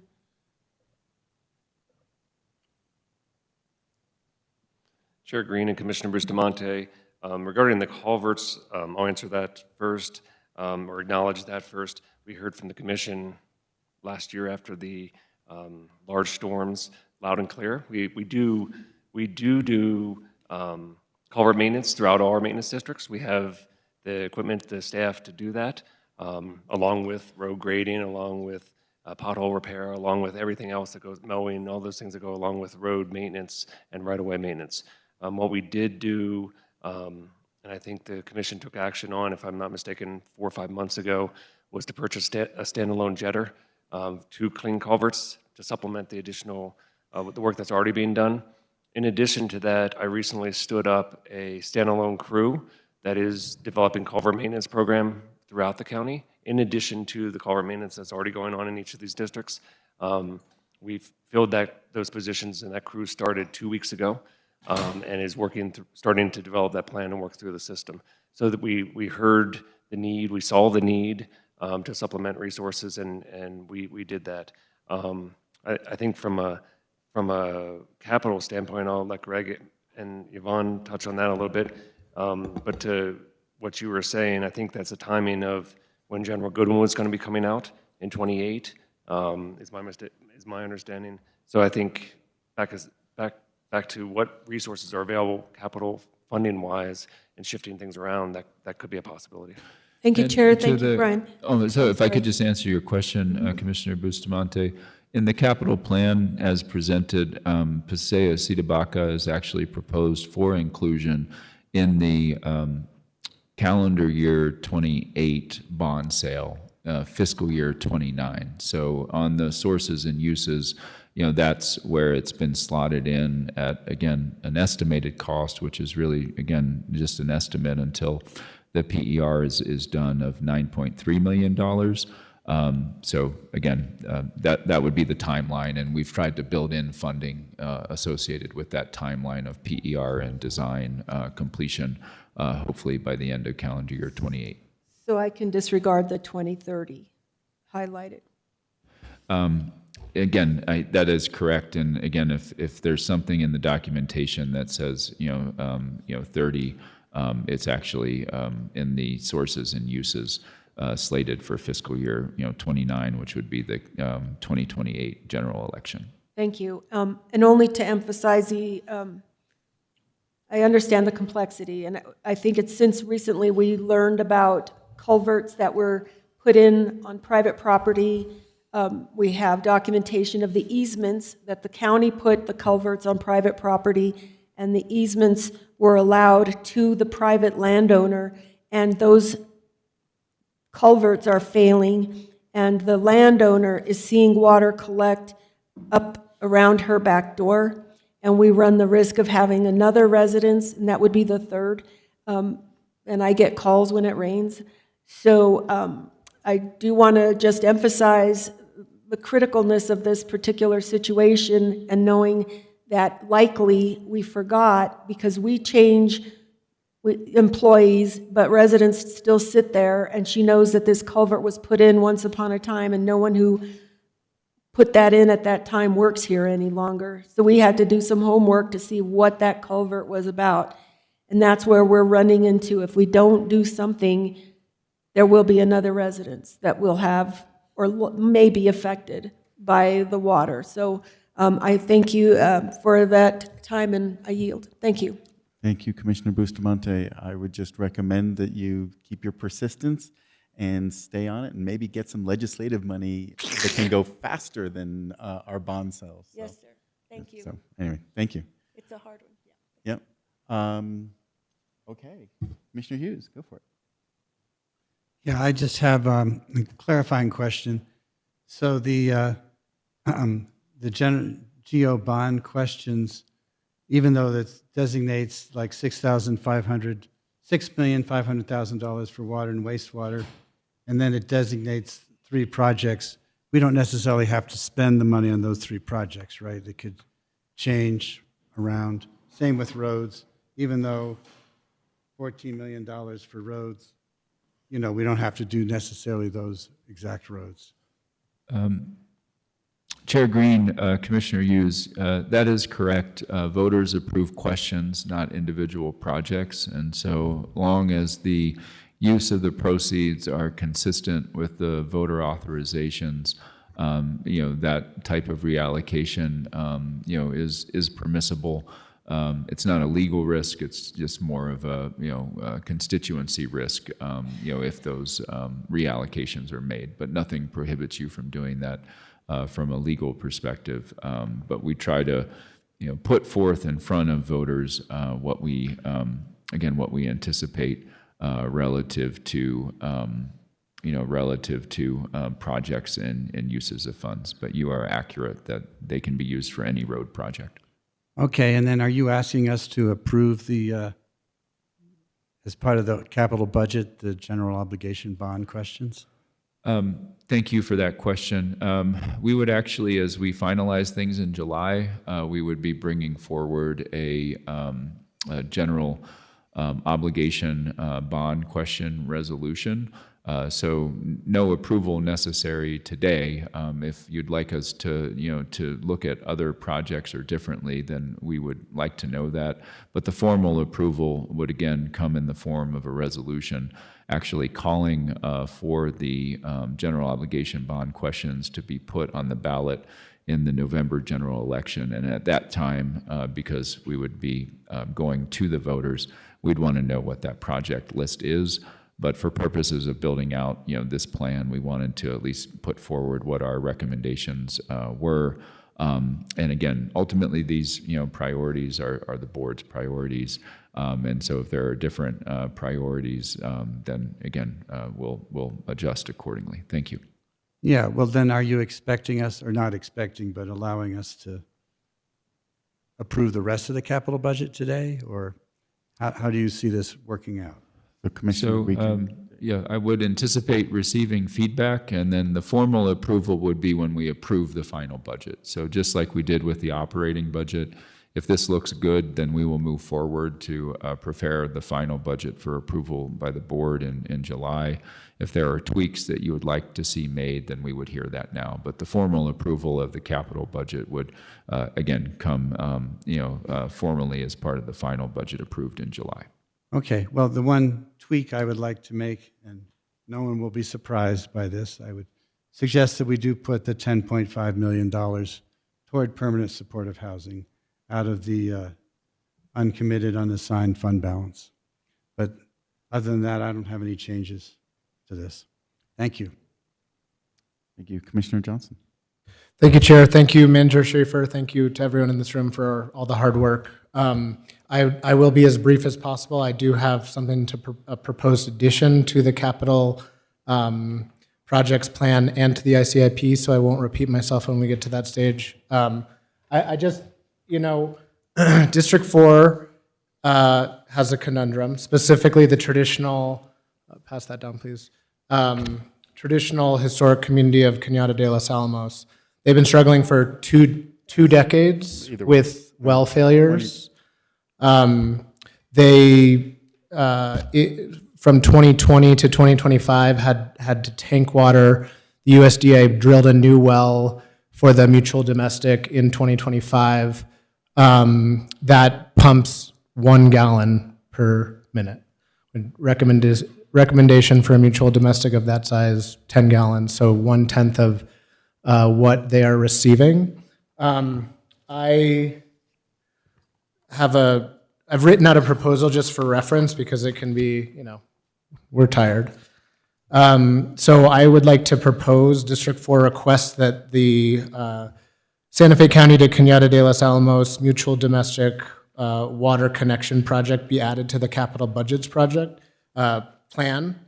So as I just mentioned, the wells have been failing, and this community has been struggling for quite some time.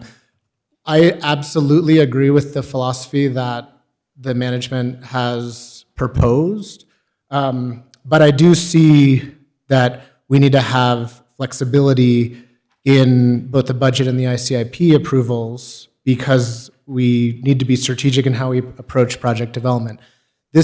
The logic of the proposal change, the proposed changes is quite sound, but in this case, the Mutual Domestic Association has been working for 6-7 years on a project.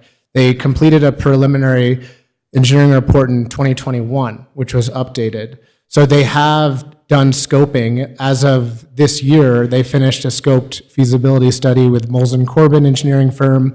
They have done design for the project. Without giving you the full packet, I have a map of the proposed waterline system that connects to the Rancho Viejo tank by the railroad tracks, moves down 9 Mile Road, has stub outs for the communities in District 4 of Seton Village, of Sunlit Hills, stub outs on South Old Santa Fe Trail, and then the pipeline's proposed route goes to the tank at Cañada de los Alamos, which serves the mutual domestic. The price tag is high. So I am not requesting that this project be, jumping in line to be, but the well's proposed failure, estimated failure is in the next 5 to 10 years, or 5 to 10 years from now. So we have to act. And in this district and the foothills in the southeastern Santa Fe County, or eastern really, we are seeing low water quality. We're seeing toxic contamination. Water wells in Cañada de los Alamos have had uranium found in them, have found rust bacteria, et cetera. So what I'm proposing is that we add this ideally to the fiscal year 2028, but 2029 would, set us up for planning and recognizing and appreciating the efforts that the community has done. They have obtained $1.4 million already to do the design, and they've done it. I mean, they need easements and agreements from the county for NMDOT, for railroad crossing, things like that. And they've done a ton of legwork. We have supported them in the process through regular meetings. I want to recognize the work of Public Works, Travis, Brian, past members of your teams who have worked with this community.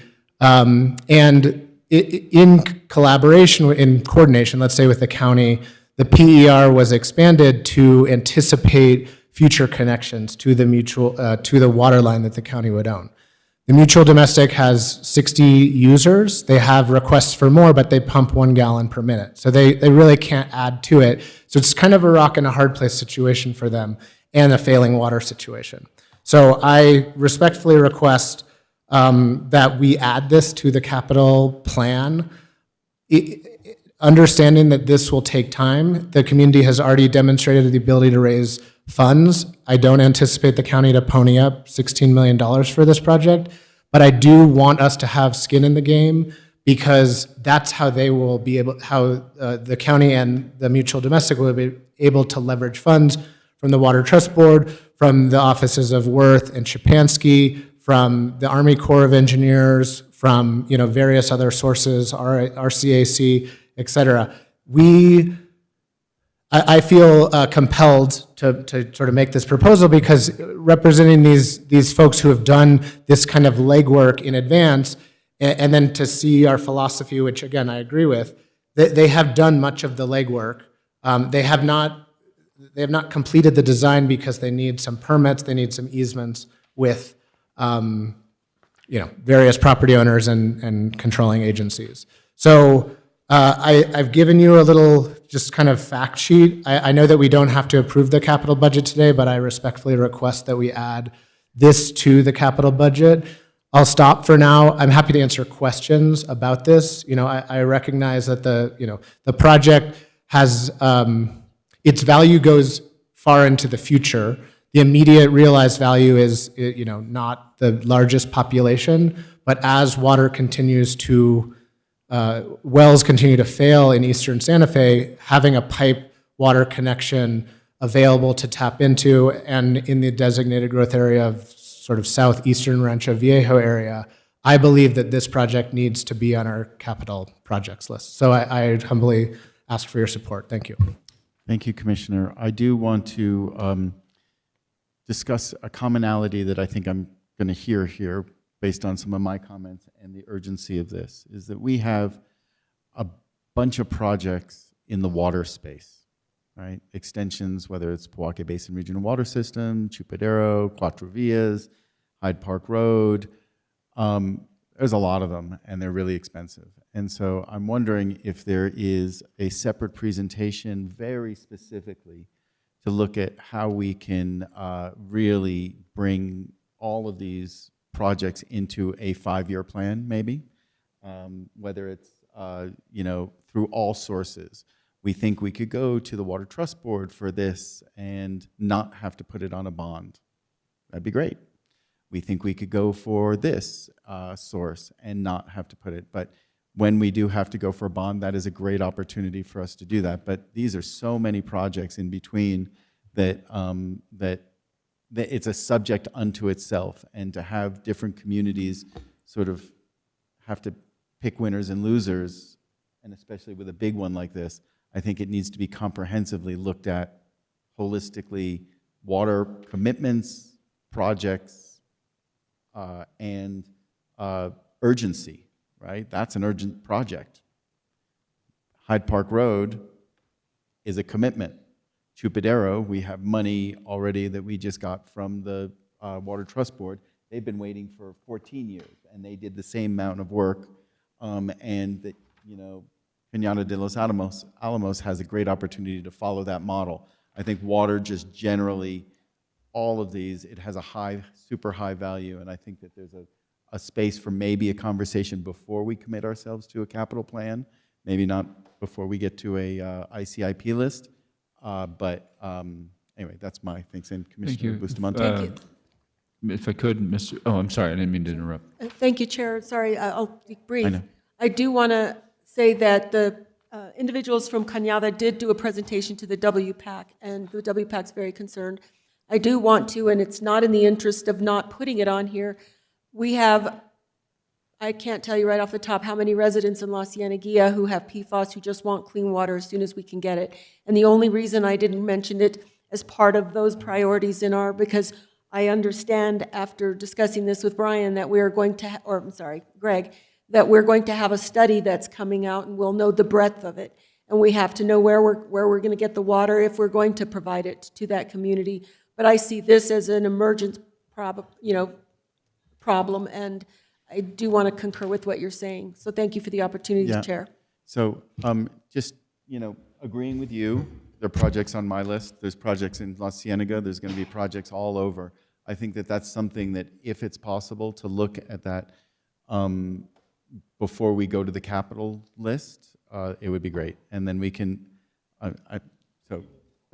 no, not right now. Oh, no, nobody's ready for that right now. I mean, but to consolidate these as a singular subject, right? Not roads, not buildings, not programs, but specifically water projects, and look at urgency, look at how ready for, shovel ready they are, look at different sources of funding for each of them. Anyway, I want to get. I'm happy to facilitate that. We have tried to group the projects. The only observation I want to make is, we'll always look to leverage our own resources, as we did with the investment that the board authorized in their sustainable development area by going to the Water Project Fund. The key point there is that, supporting mutual domestics through matching funds or loan repayments, as we did with Chupadero, actually increases the pie. If it's a county project, we get less match, and the pie shrinks.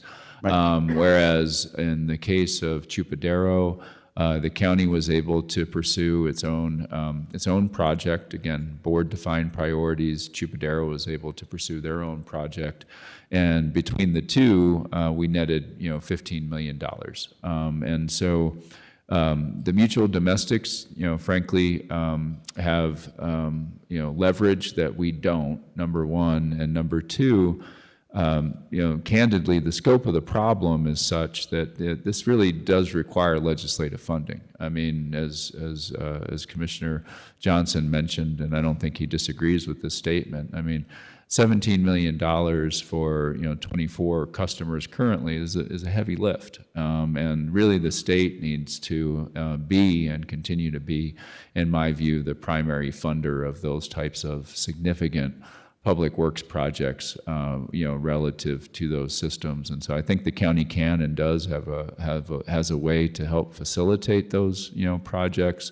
But I do think that the state has to continue to be the leader because of this sheer size and cost of the projects. Thank you, Greg. And I do want to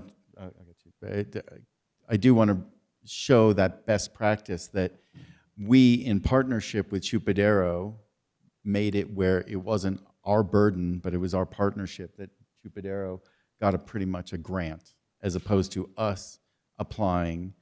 And so there's ways to there's different techniques to get to where we want to get to, but we have to support them in all these different ways. And Chupadero, we had a commitment through a resolution that we were going to do this over a decade ago. We didn't, but nonetheless, we supported them in their grant to the Water Trust Board, and so now we've got almost 100%, or they have a forgivable loan that we will then be able to adopt. And I think that there's ways in a comprehensive, project by project, look at each of these and show that. But to support Commissioner Johnson's request, if this is a legislative ask, should this be added to our ICIP list right now so that we can potentially go source at least some of this money in this next cycle? And I would say the answer is yes, Chair, if you are yielding to me, thank you. So, Manager Shaffer, I see your point about the mutual domestics and the leverage that they have with certain funds. However, this project has expanded in, conversation with county utilities to be a pipeline project. It's not a mutual domestic that stretches to to Rancho Viejo. It's a pipe that has stub outs in various communities. So I think that, a phased approach where we coordinate with that mutual domestic, the singular one that is quite small, to apply for funds. But we also need to have our own skin in the game because these are potential future water customers in Santa Fe County. I mean, if we anticipate in the next 10 years wells failing in my district, we need to have infrastructure in place now. And, spot solutions like, filling water tanks in various mutual domestics is only going to go so far. We need to have permanent solutions moving forward. So I agree that there is, for instance, like an individual ICIP request from the mutual domestic or a water trust application might do better for that small entity, but the project is much larger than that. And, they developed it in conversation with the county to expand it to benefit more than just their singular mutual domestic. So that is why I am requesting that it go on our capital plan. I mean, we would, in order to do this anyway, it would be a connection that the county would ultimately obtain. It seems unreasonable for us to, I guess, shoulder this community with, they will continue to work on this problem, but they can't solve this $17 million question on their own. So that's why I'm requesting that we add this to the county projects in order to provide them support and coordination. And I could see us phasing this out where, I'm not asking this to go on even in the next 2 years of the capital projects plan. I keep forgetting the name.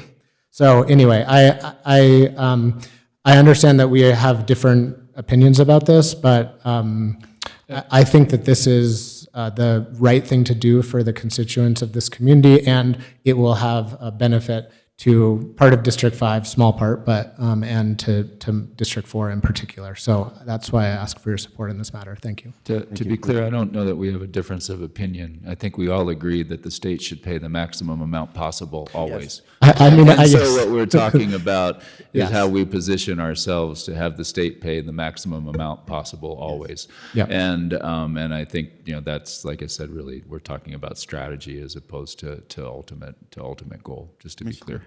Thank you. Have they applied to the Water Trust Board yet? Yes, their initial design funds came from the Water Trust Board. They submitted a capital project request to the county this year. I'm happy to chat out of quorum, but without having a quorum, with people who are interested in this, since we've now brought it up, and provide documentation to my colleagues. This is not a public hearing part of this meeting, but there may be people from the mutual domestic online for the ICIP portion. I want to, because we're not deciding this today, I think we should end this portion out of respect for our time. But I won't say the same thing at the ICIP, but I will nudge you to consider this again for addition because we do need to approve that today. Thank you. Okay, thank you, Commissioner. Commissioner Kokari-Stone, please. Thank you, Chair.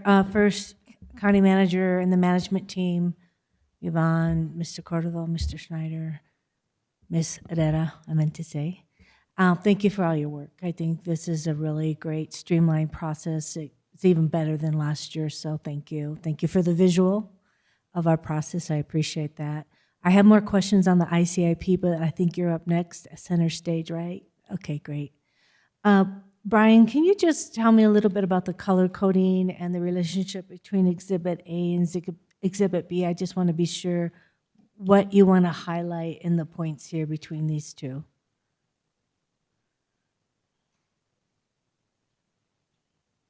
And then how they relate to county managers, if you can remind me how they relate to the presentation earlier. I'm just trying to integrate it all so I'm clear. Absolutely.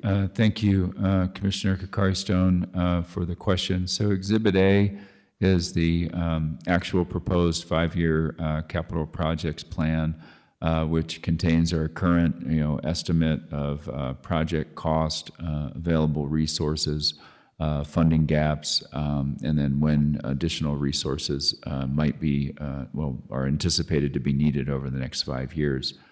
The color coding on Exhibit A was really just meant to highlight what resources are being proposed to meet those needs, whether it's capital outlay, gross receipts tax, general obligation bonds, or other county funds. So that's the color coding on Exhibit A, as I recall the exhibit being put together.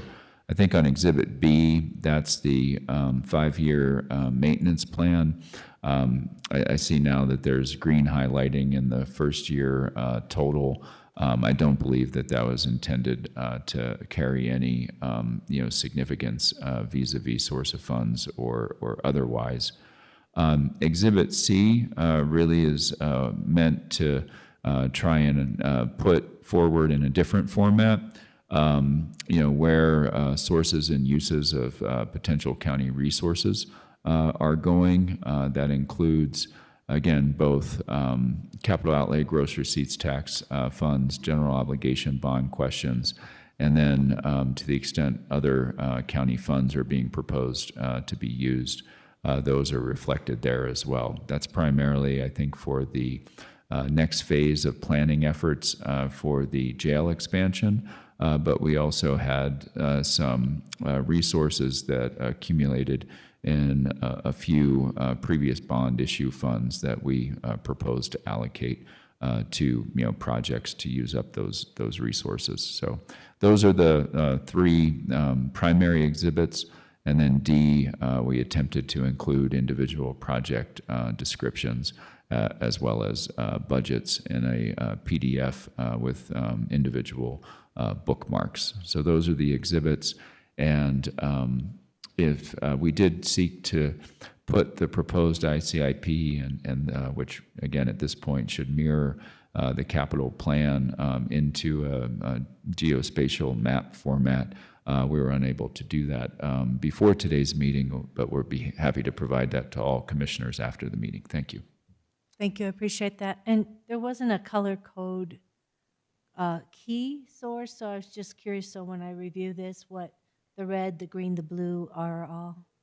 That was left off an error. I regret that, Commissioner. Okay. So Yvonne will provide a new version of it that has that color key. I regret that was left off. Thank you. So it goes back to the budget source. Okay, excellent. I'm not gonna have a lot of questions. I have more questions on the ICIP. In terms of the proposed budget, I just want to say on slide number 13 of the master plan preliminary engineering reports, I totally support what's on the list, but want to emphasize I support the human rights PER, also the PER for the mobility charging stations. I think making our open spaces and trails accessible is really critical right now, and I really support the Caja del Rio bike lane extension PER. On slide number 14, new capital projects proposed. I think the list you have here is excellent. I support that. As we go to vote at some point, the proposed geo bond question, I know we're going to discuss that, but everyone's chomping at the bit for the Agua Fria station. I think it's going to serve a growing area out there and actually has pretty quick access to 599 and Highway 14 as well. Slide 16, support the San Isidro crossing. Of course, that's been talked about for years. Predated me with Commissioner Hanson championing that. I continue to champion that at 5.2 million. The Greenway Trails Section C and D, our staff in Public Works and Growth Management have all been tremendous and really making sure we're engaging with the community. We had 21 people yesterday with the Watershed Association advocates, so I think folks are really looking forward to this being finished, and we want to fully fund it. I support Romero Ballpark, 1.5 million. On slide 16, I echo what Commissioner Hughes says. Let's go for it. The county's in the space of long-term supportive housing. We've been looking to the city for doing more emergency housing and overnight shelter. So let's go for the 10.5 million. We've done a lot of planning already. It's been a lot of great thought and work. And the feasibility study from Project Moxie, I think we also have quite a bit of public support for that. I would support the remaining of, if there's any left, of the unassigned funds. Yes, there will be, because we have 10.5, that we really have a budget for housing. I anticipate, per the joint resolution with the city and me working with Mayor Garcia to have a joint meeting, I anticipate that that's going to come out as a #1 priority, is a housing, affordable housing, and housing that meets the needs of our communities. And I think one more last thing, yes, thank you for putting the indigent fund dedicated monies on slide 18.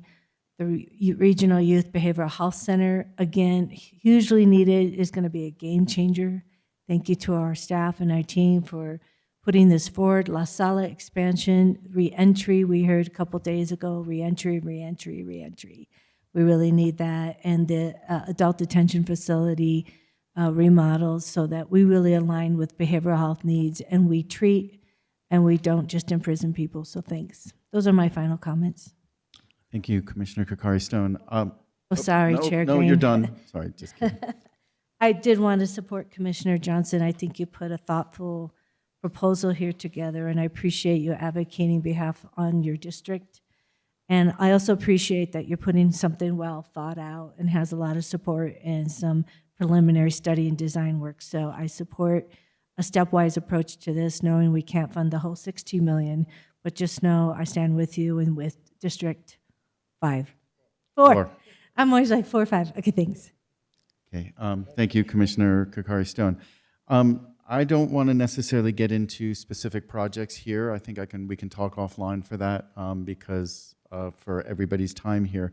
But I do want to talk about two aspects that I would call generalized aspects here. Every one of these projects has potential sources alternative to all of these sources. And those should start to be made more apparent in a spreadsheet.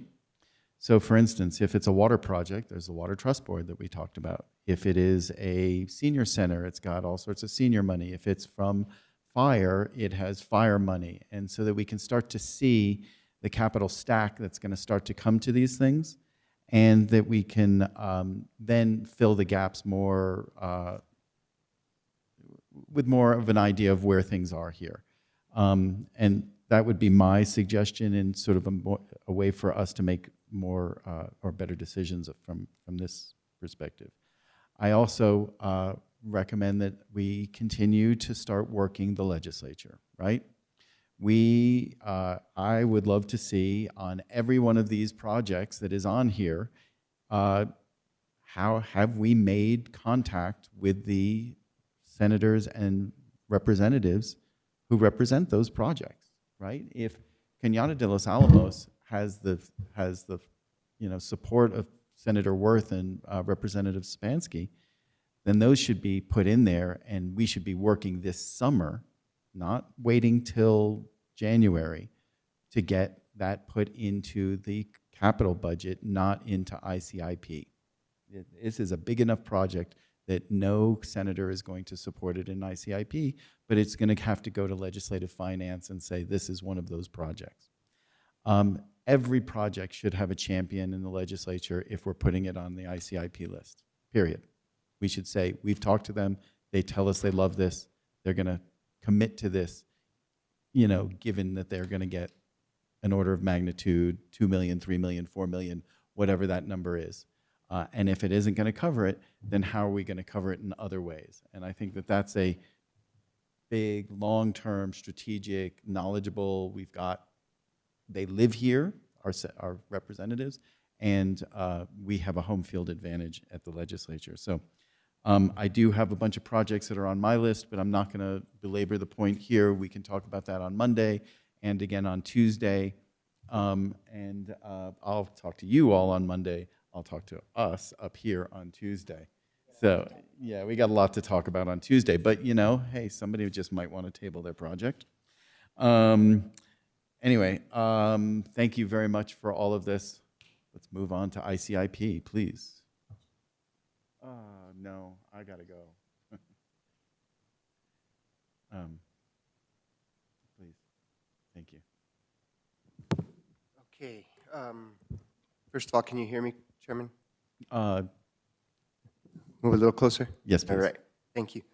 Good afternoon, Chairman, Commissioners. I want to start by thanking all of the folks that helped with this ICIP. It's obviously a team effort.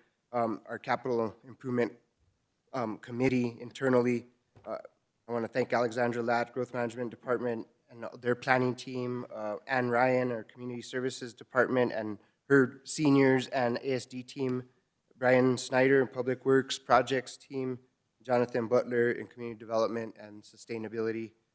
So start with that. Take off my glasses to read.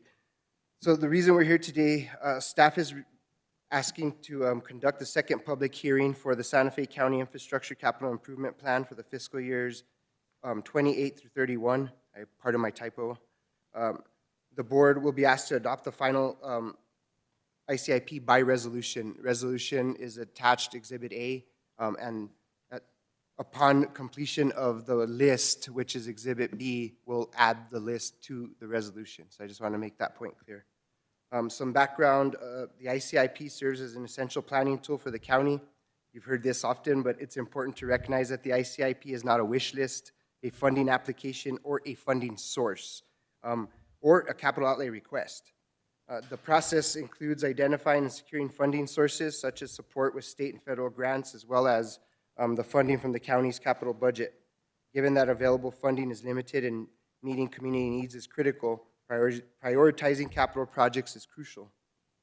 Our capital planning process is designated in Resolution 2019-103, which is Exhibit D, to facilitate clear, comprehensive, and transparent capital planning for prioritization and implementation of capital projects. It also lays out and defines the way a nonprofit can request to be a fiscal agent.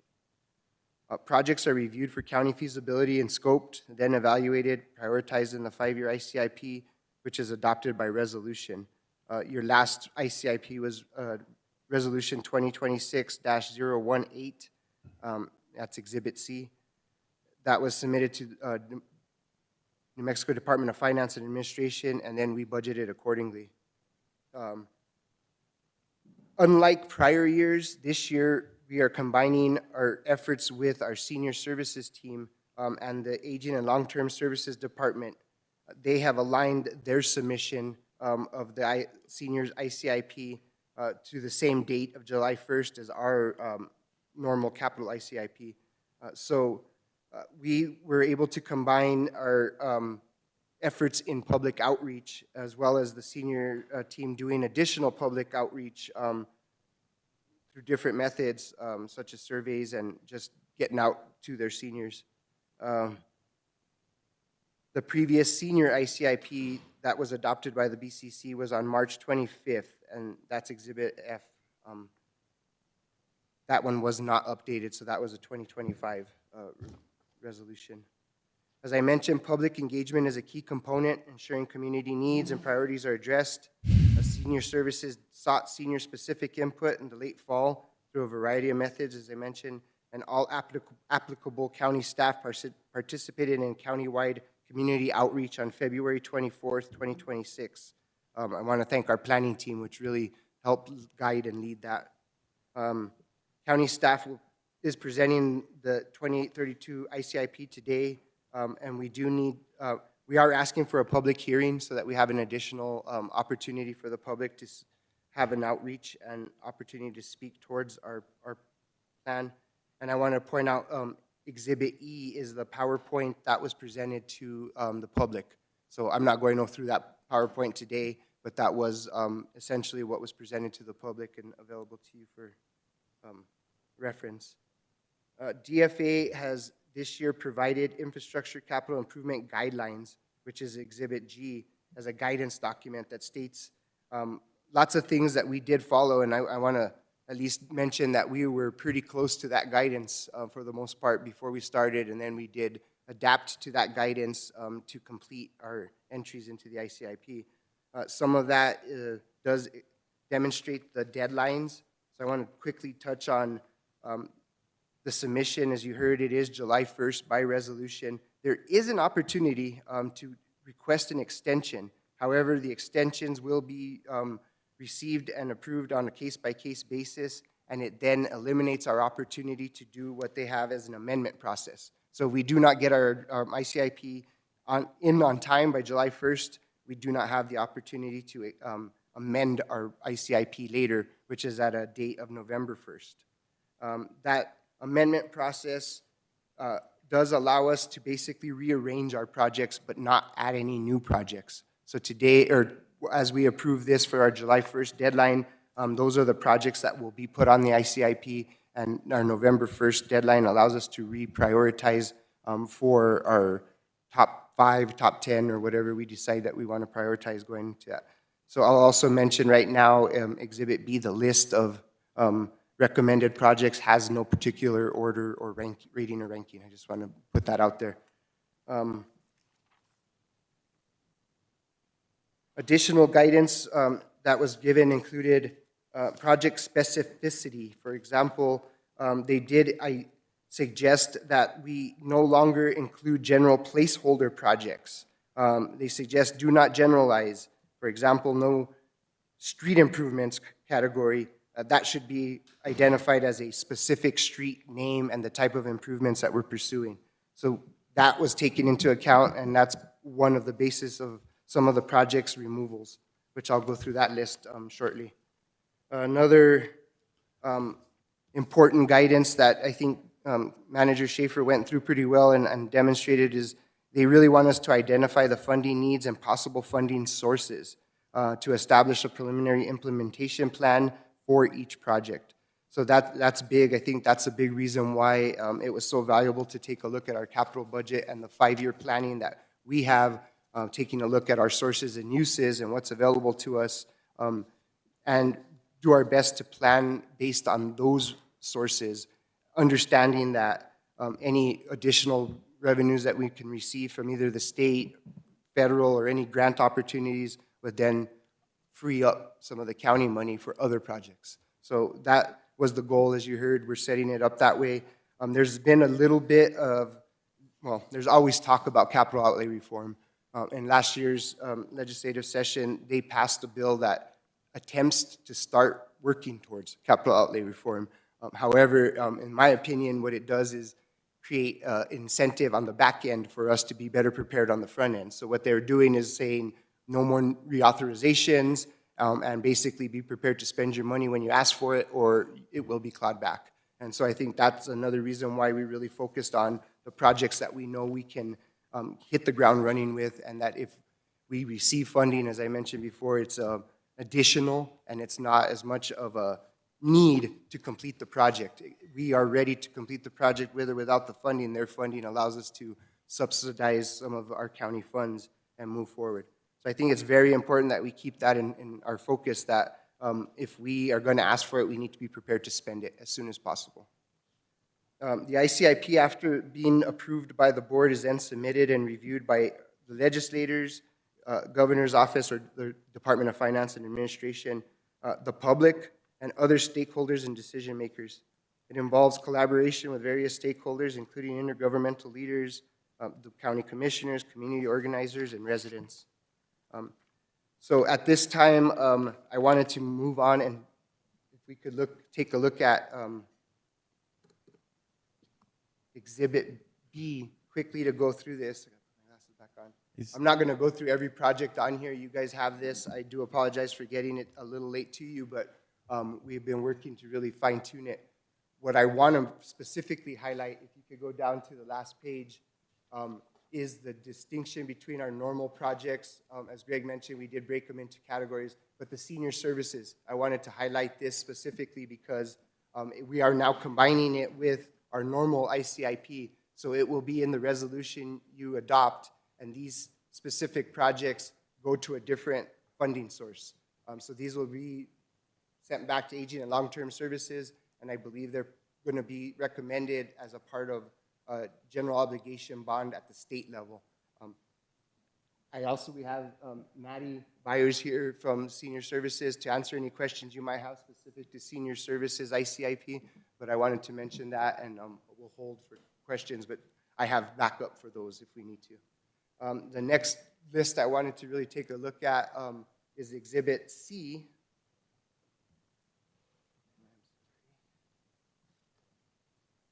These are the list of projects that we're recommending for removal. As I mentioned earlier, there's a few reasons why I would recommend removing some of these projects. The biggest and the best reason to remove them is that we completed the project, and that's great news. And there's multiple on this list that we did complete, including the Espanola Pathway Shelter project, which is near completion. Also, if it was under contract at the time that we took a look at this, I took it off the list because we obviously were fully funded if we were able to contract. The other reason projects may have been suggested for removal, they were planning projects. So as Manager Shaffer mentioned, we're trying to move away from putting the pre-planning PER type projects on the ICIP until those projects come to the BCC for you to be able to make a decision on whether it really is a project or not that you want to pursue. And then, as I mentioned, the specificity suggestion from DFA to remove broad items like broadband infrastructure expansion that didn't have a specific project, or the 2025 sustainability that was broad. We are suggesting to remove those as they're not specific. What we did do is add some specific projects to the ICIP that still represent some of those line item or those broader concepts. So 17 projects on the recommended for removal list. Those are the reasons why I would recommend that. And now if I could look at the last list that we created, which was fiscal agent requests. Before I get into the fiscal agent requests, I'll mention that we received about 9 project requests. Most of those were added to the ICIP, new project requests. Most of those were added to the ICIP and or slated for a preliminary engineering report so that we could evaluate whether or not those projects would move on and go forward further. The bulk of the new projects were the GSI projects. As Manager Shaffer mentioned, that report was given to the BCC a few months ago, and so we wanted to make sure that we programmed those new projects onto the ICIP. So this list of fiscal agent requests, I'm going to start by mentioning that the very first project on the list was officially withdrawn this morning at the request of Interfaith. And they are here today. I think they would like the opportunity to be able to speak during the public comment part of our hearing, but I just wanted to mention that we're now down to 5 fiscal agent requests. The way I looked at these fiscal agent requests was more whether or not there was a path forward for the county to even serve some of these requests. So looking at taking out the rock as that's been removed, the Santa Fe Correctional Reentry Home Purchase, EINNM, was put on our ICIP at the end of last year. They were funded for the $1.5 million they requested. They do have a path through the county through our affordable housing program, and we should be able to facilitate the transfer of those funds to them by utilizing the affordable housing program, and if they agree to the agreement that we have for that. So I am not recommending we put them back on the ICIP for that reason. Girls Inc. was a request that came in. They are a nonprofit.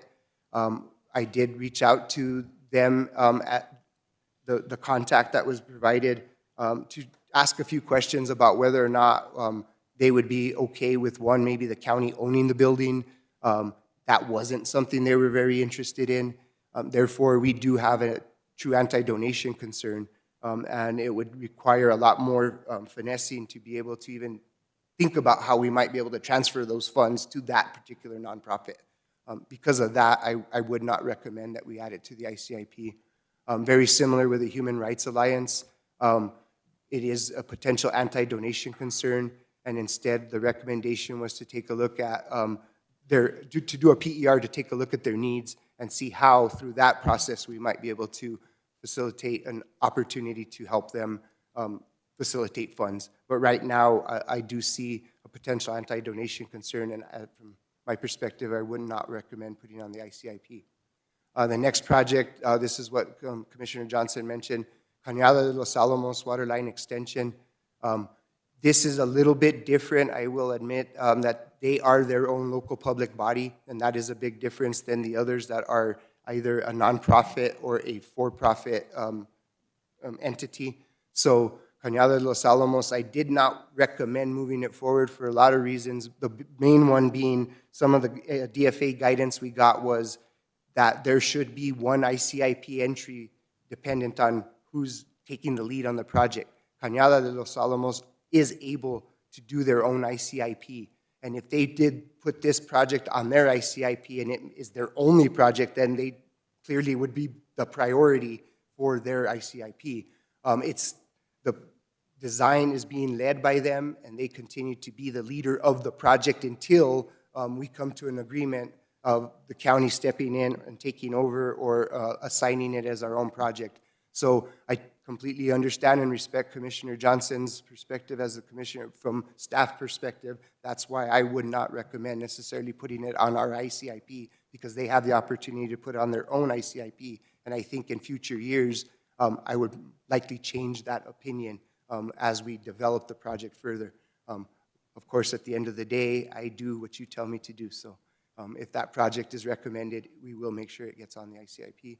The last project that was submitted was San Ignacio Flats. It is an affordable housing project.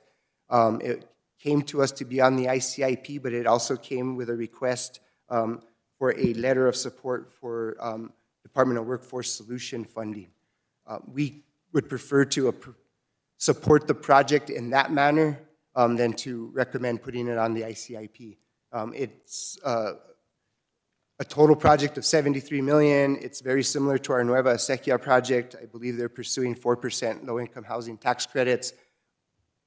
I'm not sure how far they've gotten along that process. I do know that we're further along in our Nueva Acequia process, and understanding the work it took to get where we are, I would not recommend we put this on our ICIP at this time until they have a further solidification of their capital stack and have also this project is square in the middle of the city. It's right next to our Nueva Acequia project proposed site. So there was a suggestion that they pursue the city and see if there's an opportunity for them to either support this, put it on the ICIP, or support the low-income tax credit in any way they can. So those are the projects that were simply fiscal agent requests.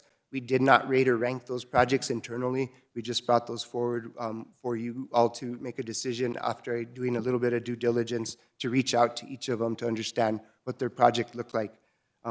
Again, I recommend not putting them on the ICIP, although understanding, again, the board has different priorities, but the reason for my recommendation is what I mentioned earlier. So I think that's about what I will present to you at this time. I understand there's a lot of questions, so I want to be able to stand by and answer any questions I might be able to.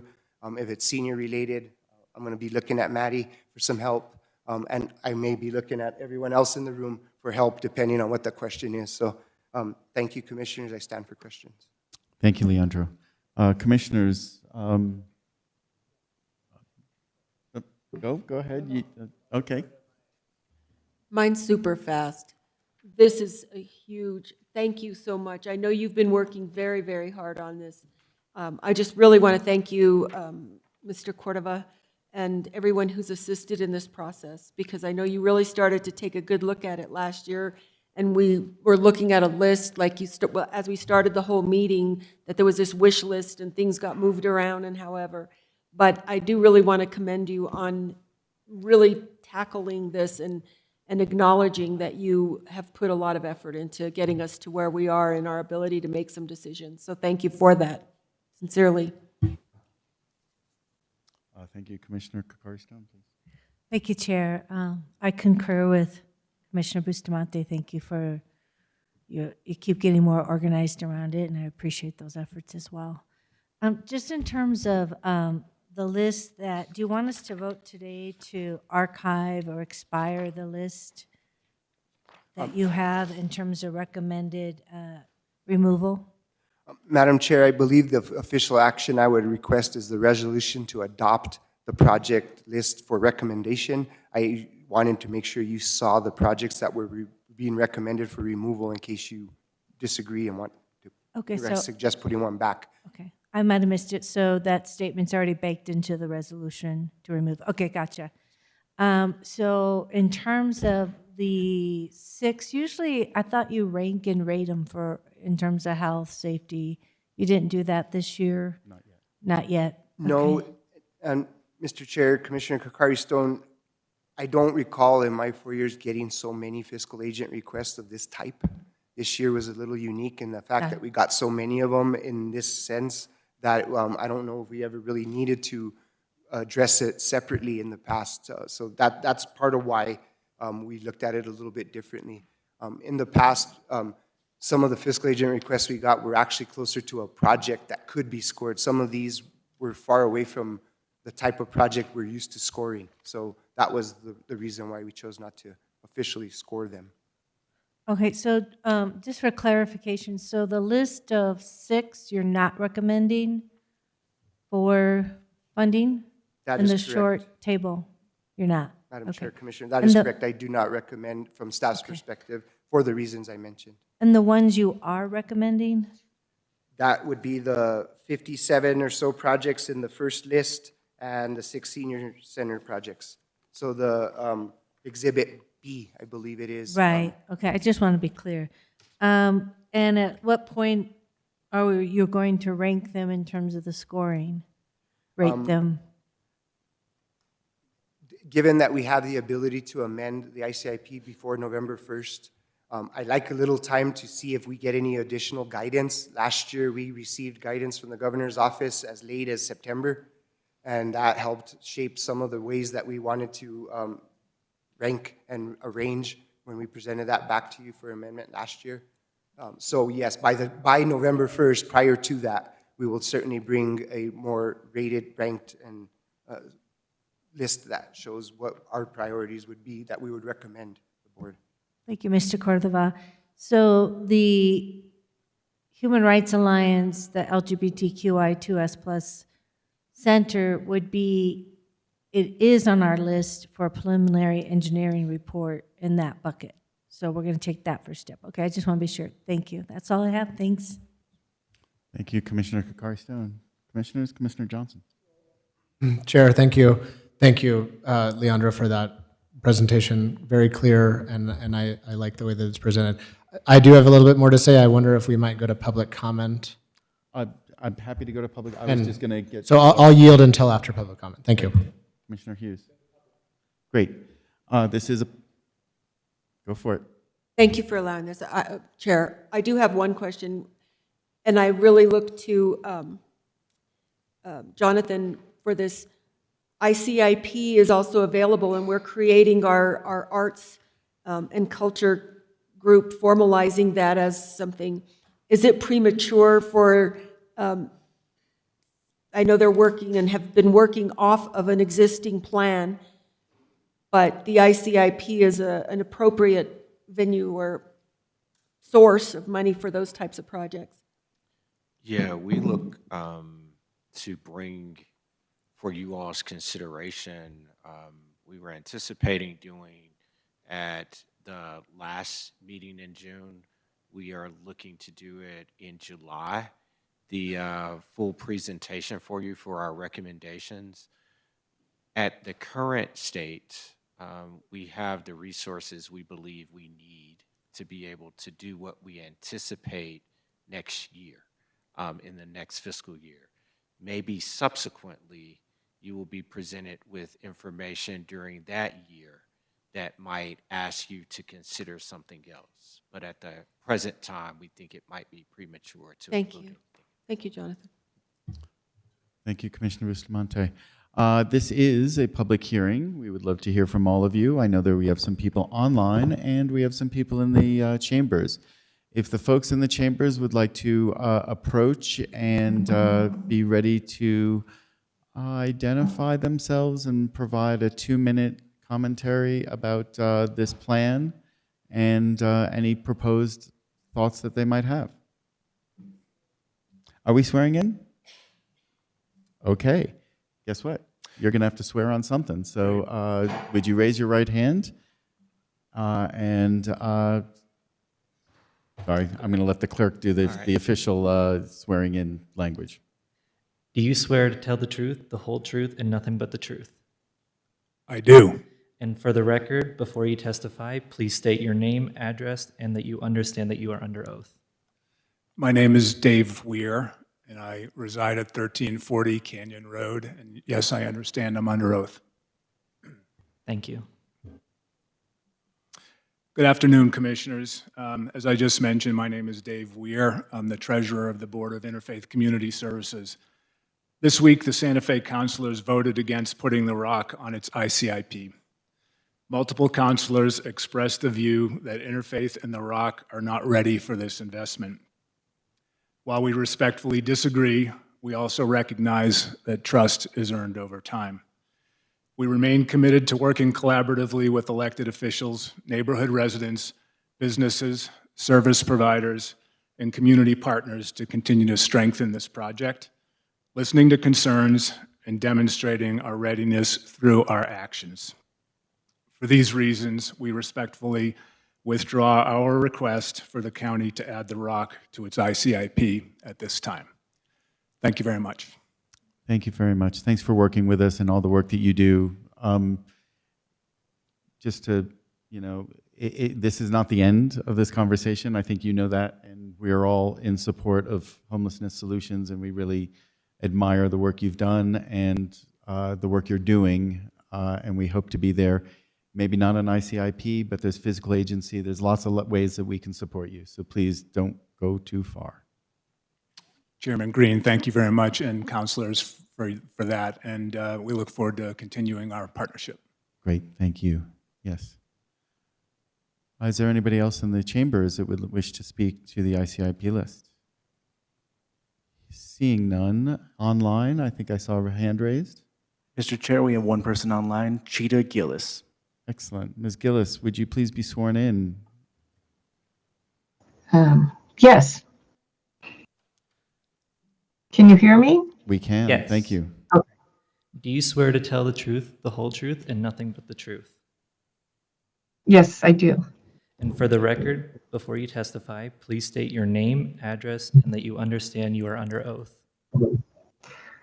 My name is Cheetah Gillis. I live at 40 Kenyatta Village Road, and yes, I understand I'm under oath. Thank you. Okay, so I've been listening to, the discussion about Kenyatta de los Alamos, and I want to let you know that it is on our ICIP. However, there's a problem because I do not believe the funders will move forward unless the county commitment is very clear. Construction projects need to be shovel ready, and the end status needs to be clear from the beginning, not a maybe. Maybe the county will be involved later. This is something that from the beginning is going to have to involve the county. So that's another argument for it getting on the ICIP. Another issue that we have is we have spent $1 million in coordination with the county staff, primarily utilities and infrastructure, on developing our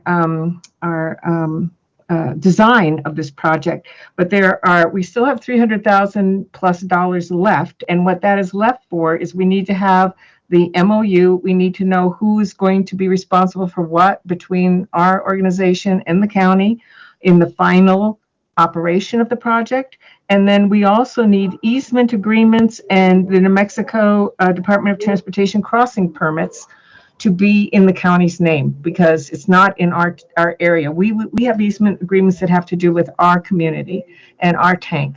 But this is a 7.5 mile water line that comes from the Rancho Viejo tank and has along the way quite a few easement issues that will have to be, in the end, that agreement will have to be with the county. So again, that is another reason for an argument, some way forward to complete our design, because again, we can't go for construction money till that's done. And then also to show the commitment of the county to this project. So that's what I have to share at the moment. Thank you, Ms. Gillis. I can just say that we're behind you, and you've heard from a bunch of us here, whether it's, you do have lots of resources at your fingertips, and we will fill the gaps with the resources that we can as much as possible, I think, at the county. So thank you. Is there anybody else online that would like to speak? Mr. Chair, there are no other users online. Excellent. Commissioners, further questions here? Commissioner Johnson. So I won't belabor the point. I have two questions for Leandro. So the first is that actually yesterday we chatted a bit, and I think we were, I asked for some clarification. So I'm going to, again, can items be added to the ICIP between July 1st or November 1st, or is July 1st the deadline? And then we can kind of adjust numbers, requests, details, et cetera, among the selected list after July 1st. Mr. Chair, Commissioner Johnson, based on the DFA guidelines, they said that we cannot add after today. We can simply amend and rearrange. That's based on the DFA guidelines. However, every year it seems like things have shifted and changed. So I don't want to say that it's an impossible ask. If it's the desire of the board, we could definitely make the additional ask. Well, thank you for that answer. And I mean, last year we received, October 20th requests. So I think we should try to avoid that this year. Appreciate your work on this matter. Second question, in the projects that for fiscal agency, it sort of represents the total estimated funding gap for the next phase or total of the project.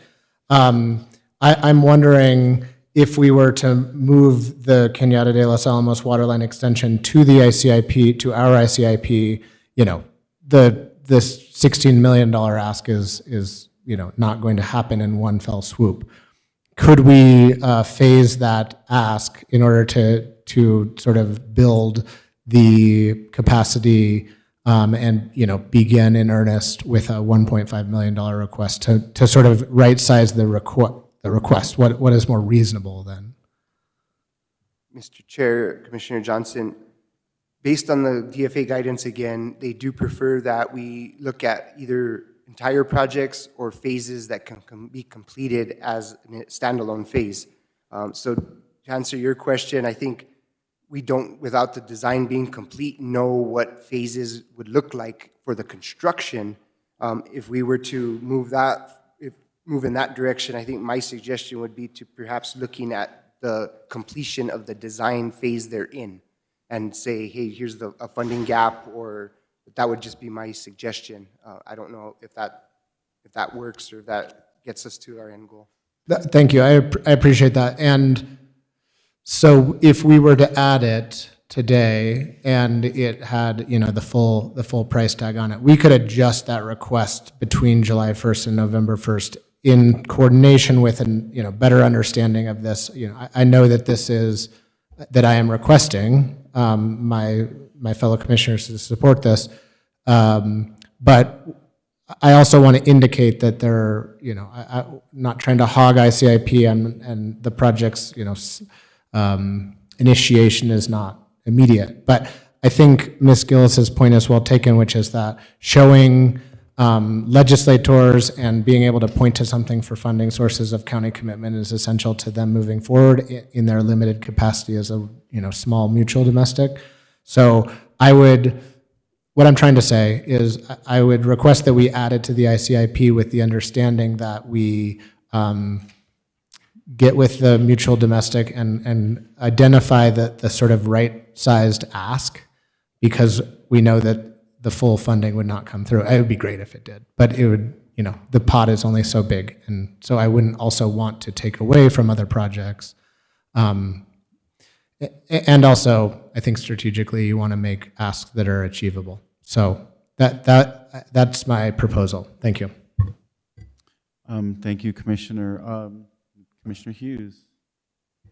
Yeah, I agree with Commissioner Johnson. I think that should be on the RICIP right now. It certainly doesn't hurt anything to put it on. I also would like to put permanent supportive housing on the ICIP. I know I discussed that with Manager Shaffer, and he thought this was maybe premature, but I do think we could spend any money we got in 2027. By the time we got it, we would easily be able to spend it on permanent supportive housing. And I think, given if we commit $10 million of ourselves, this is going to look very attractive to the state. And so I think we ought to put it on the ICIP for that reason. Thank you, Commissioner. I do think that there's other sources of money, but maybe including it nonetheless. The laundry list can be big. But. If I could, and for permanent supportive housing, we don't have a number. So I'm just going to, in terms of moving forward, we have rough order of magnitude estimates. So we don't have a total project cost that, we could really, show as, we don't have a site, we don't have any, design, what have you. So that was really the nature of my conversation with Commissioner Hughes. Again, it is your list, but I just wanted to be clear, that in terms of trying to, discuss it with legislators and funders at this point, yes, we're committed, but we still have a ways to go to actually have a project to go and sell.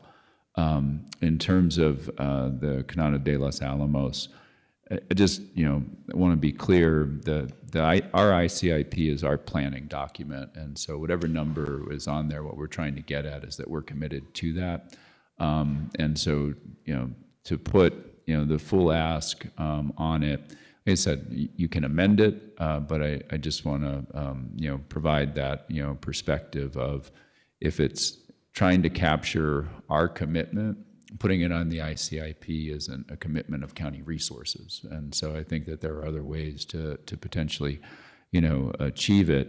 But in terms of the number that you put on, I would just, I think that's the point that Leandro is trying to capture, is that, we haven't yet entered into an agreement that defines the roles and responsibilities. So in putting it on the ICIP, are we putting on the full project cost, or are we simply reflecting, what the board may be willing to commit to in the future in terms of matching funds or loan repayment, as we've done with other mutual domestics. So just some clarity around that point in terms of adding Canado de los Alamos.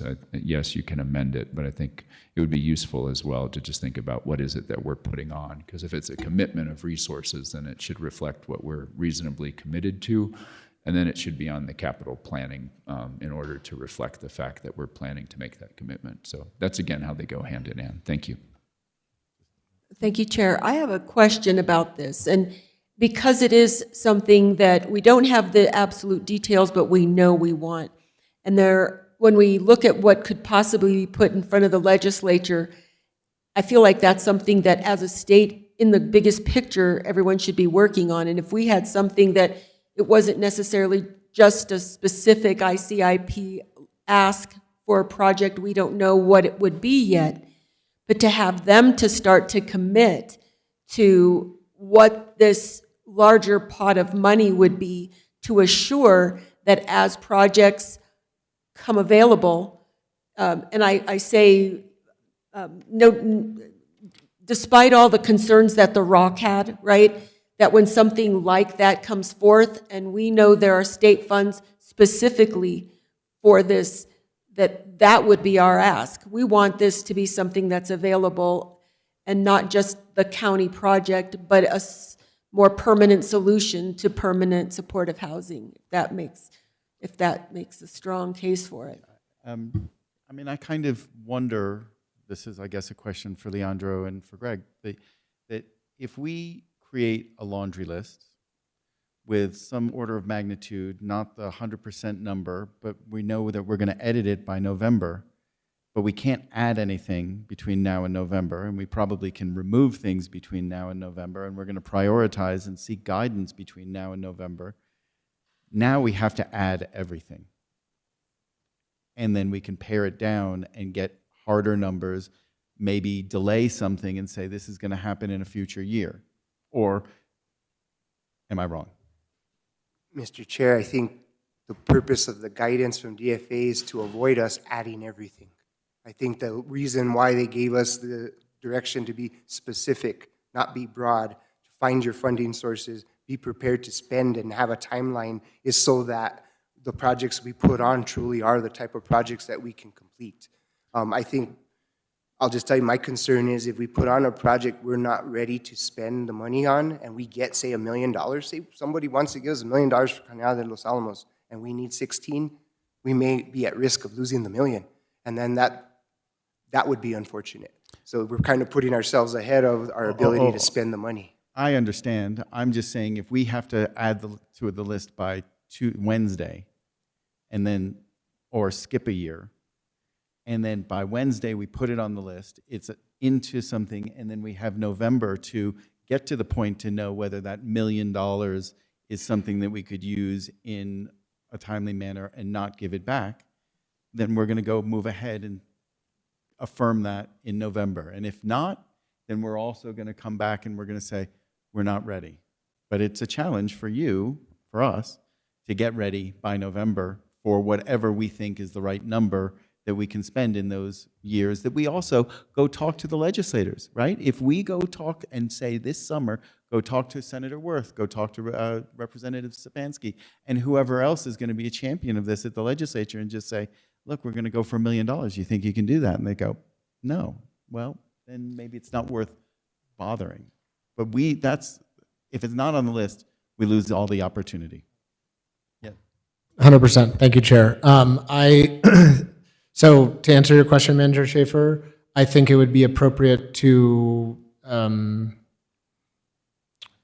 of bookend, I'm losing my words, the matching funds. So that would be, we discussed this in a meeting the other day. I think that would be the appropriate amount. If that's 10%, maybe it's 1.6, right? So that sort of request is what I am looking for, not the 16 million as the price tag. I agree with what Chair Green said, and I think this is the right strategy for us today. Hopefully I have support on this, but right, add this to the ICIP, make the request 1.6, let's make it 10%, and then I am fully willing to spend as much time as needed, negotiating with legal, with management, with Public Works, and understanding sort of where we are because the design is mostly complete. We need to do these easement works and things like that. So as Chair Green notes, there may be, I admit there may be something that comes up that it's not ready for this year, but we've still sort of indicated support for it and are able to move forward with it until we're not. And I think we're missing the opportunity if we don't take it today. So that, again, I request that we add this at 1.6. Thank you. And in support of Commissioner Johnson's request here, the 10%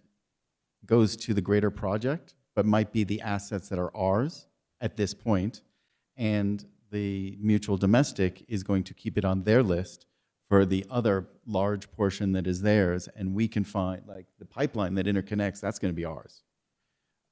Their project that is in their area, that's going to be theirs, could be ours. But I'm No, just, I think just again, it's really, they should be the lion's share. This is a line extension. Of course, Yeah, we're course. agreeing. No, We're yeah, we agreeing. all agree. I just want to not lose the sight of that, is Yes, that we absolutely. get the maximum leverage by it being their project. 100%. Always and forever. That's right, that's right. And the 10% is a token and is some infrastructure that would be maybe outside of their scope, but something that has value to us on the long thing. Is that agreeable?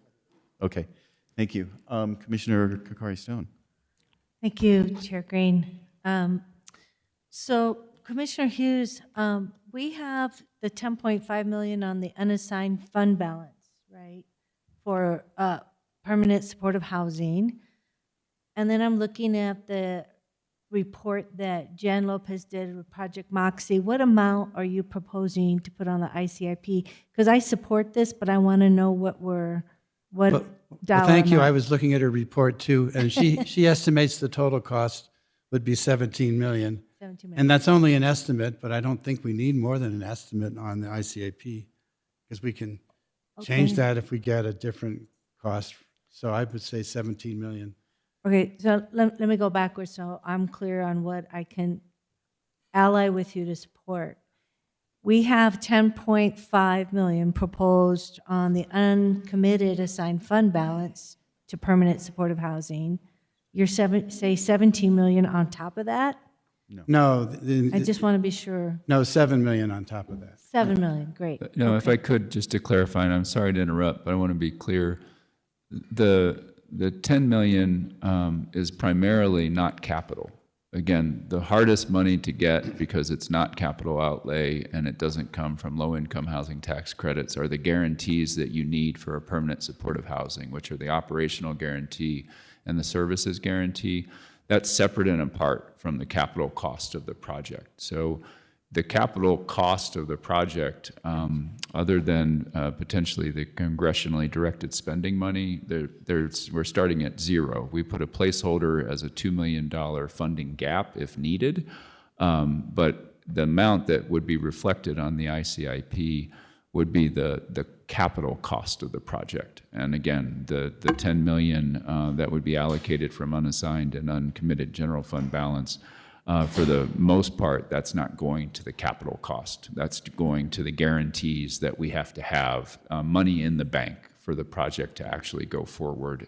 So again, whatever the capital estimate is at this point without the site, et cetera, again, we're scoring that as being fully unfunded because we don't have anything other than the congressionally directed spending, which I don't know that we've received a grant agreement for. So just for clarity.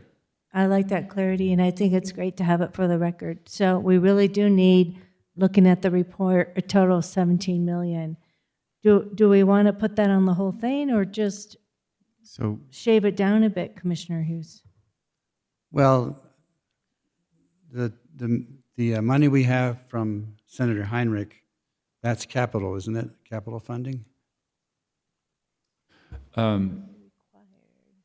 Chair Green, Commissioner Hughes, I'd have to go back, but I believe, yes, it was for site selection and development cost, is my recollection. So again, that could count, towards, the capital stack. And I want to go back and refresh my memory as to what the estimated construction costs were. But you have the report up, so I'm trusting that is what in fact was estimated. So if anything, it would be the 17.5 less the 2.5. Okay, so just Chair Green and Commissioner Hughes, I'm looking at the blue highlights, the county required funding capital.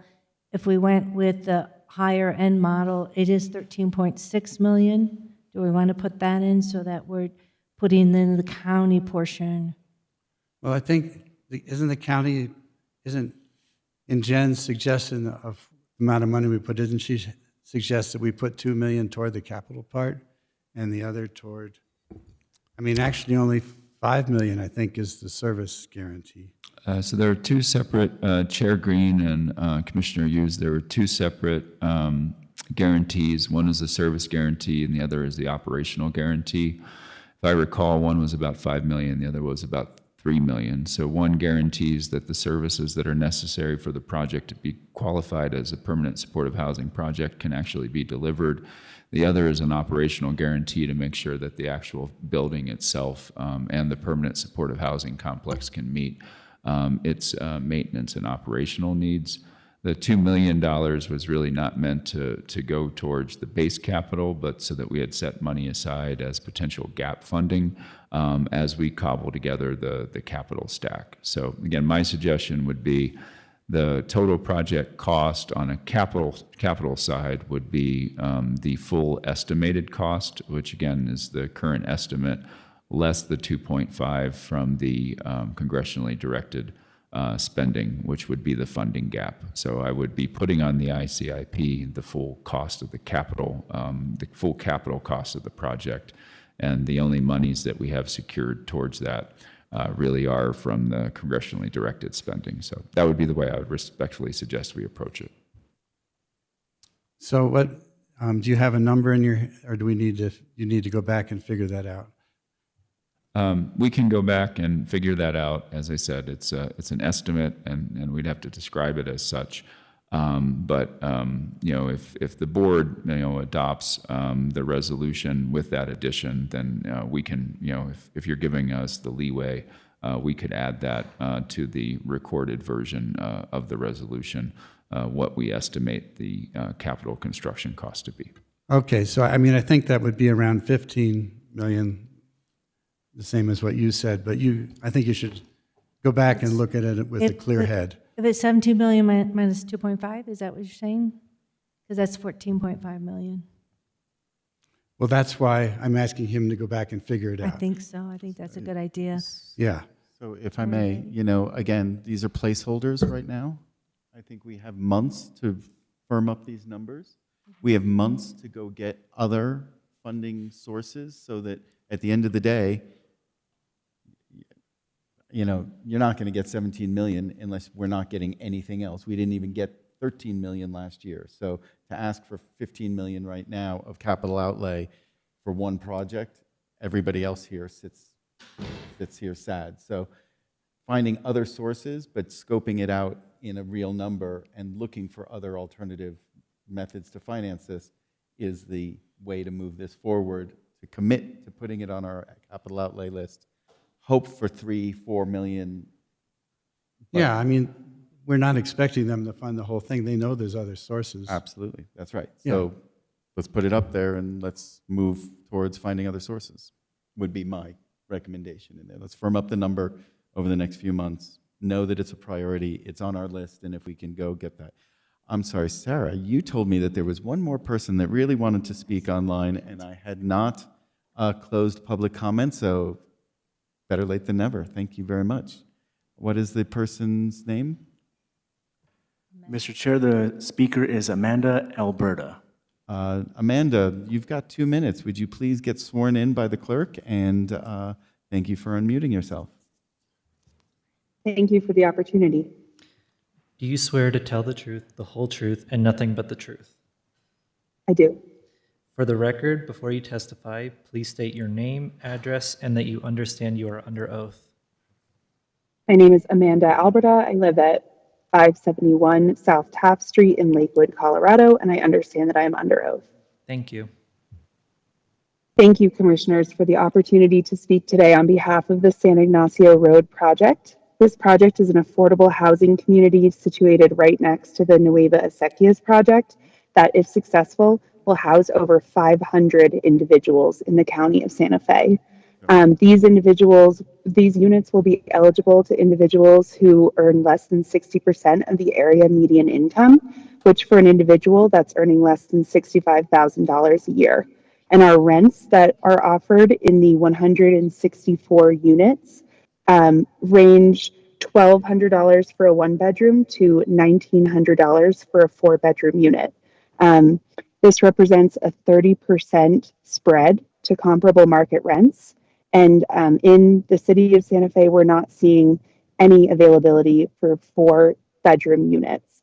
So really, we're looking to support multi-generational households here. We understand that many New Mexican families live in multi-generational configurations. And we appreciate the opportunity to support these residents and also provide opportunities for collaboration with Nueva Acequia in terms of programming and sharing of spaces for residents. Since the beginning of this project, we have engaged with both the city and the county to understand how each can help support this project, as ultimately it's supporting residents that are constituents of both the city and the county. And we'd ask for your inclusion on the ICIP today to allow staff more time to assess project feasibility. Ultimately, the project will not be able to assemble a full capital stack unless we're supported for funding. And so we see this as an opportunity for the county to convey to the state that this project, this provision of 500 affordable homes, is important to the county, and they will work with the city to determine the best path for funding this project. Thank you for your time. Thank you, Amanda.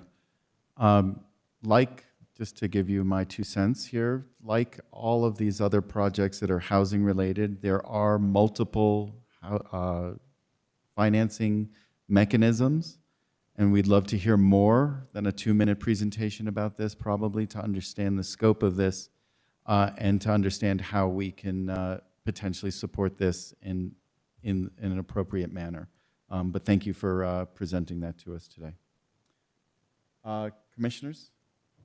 Okay, I'm going to take my, did you have, well, I'll come back to you afterwards. But, so first, let me find out. We do not have to adopt this today, correct? We can have another little crack at the apple just to incorporate some stuff here, have a little bit of time to digest it, talk to you Monday, talk to you all up here on Tuesday, and be ready to adopt it on Tuesday, correct? Mr. Chair, Commissioners, that is correct. However, I do want to just remind everyone that July 1st is the deadline for all of the data entry. So if we're here till midnight on Tuesday night, it may be a challenge for staff to be able to. So if there's at least an indication that you're going to accept the rest of the ICIP and you give us at least the nod to start doing data entry, yes, I would really appreciate that from our perspective so we can get ahead. I think I look at it as getting you started on this, but also allowing you to come back with our comments and incorporating our comments of today and say, we've heard you, here's what permanent supportive housing is, instead of I pull it out right now, right? This is what we think is the right number for this year, and this is what, and so on. I think there's an opportunity to do both with that. Right. Yeah. So for my point here, I have 2 things that I see here, maybe a third. One is a question about a project that was on a capital project, but also potentially on the ICIP list, and then 2 are other little projects that may not be on here yet, but I know we could spend the money and I know the demand is there. First one is when we see the broadband infrastructure expansion.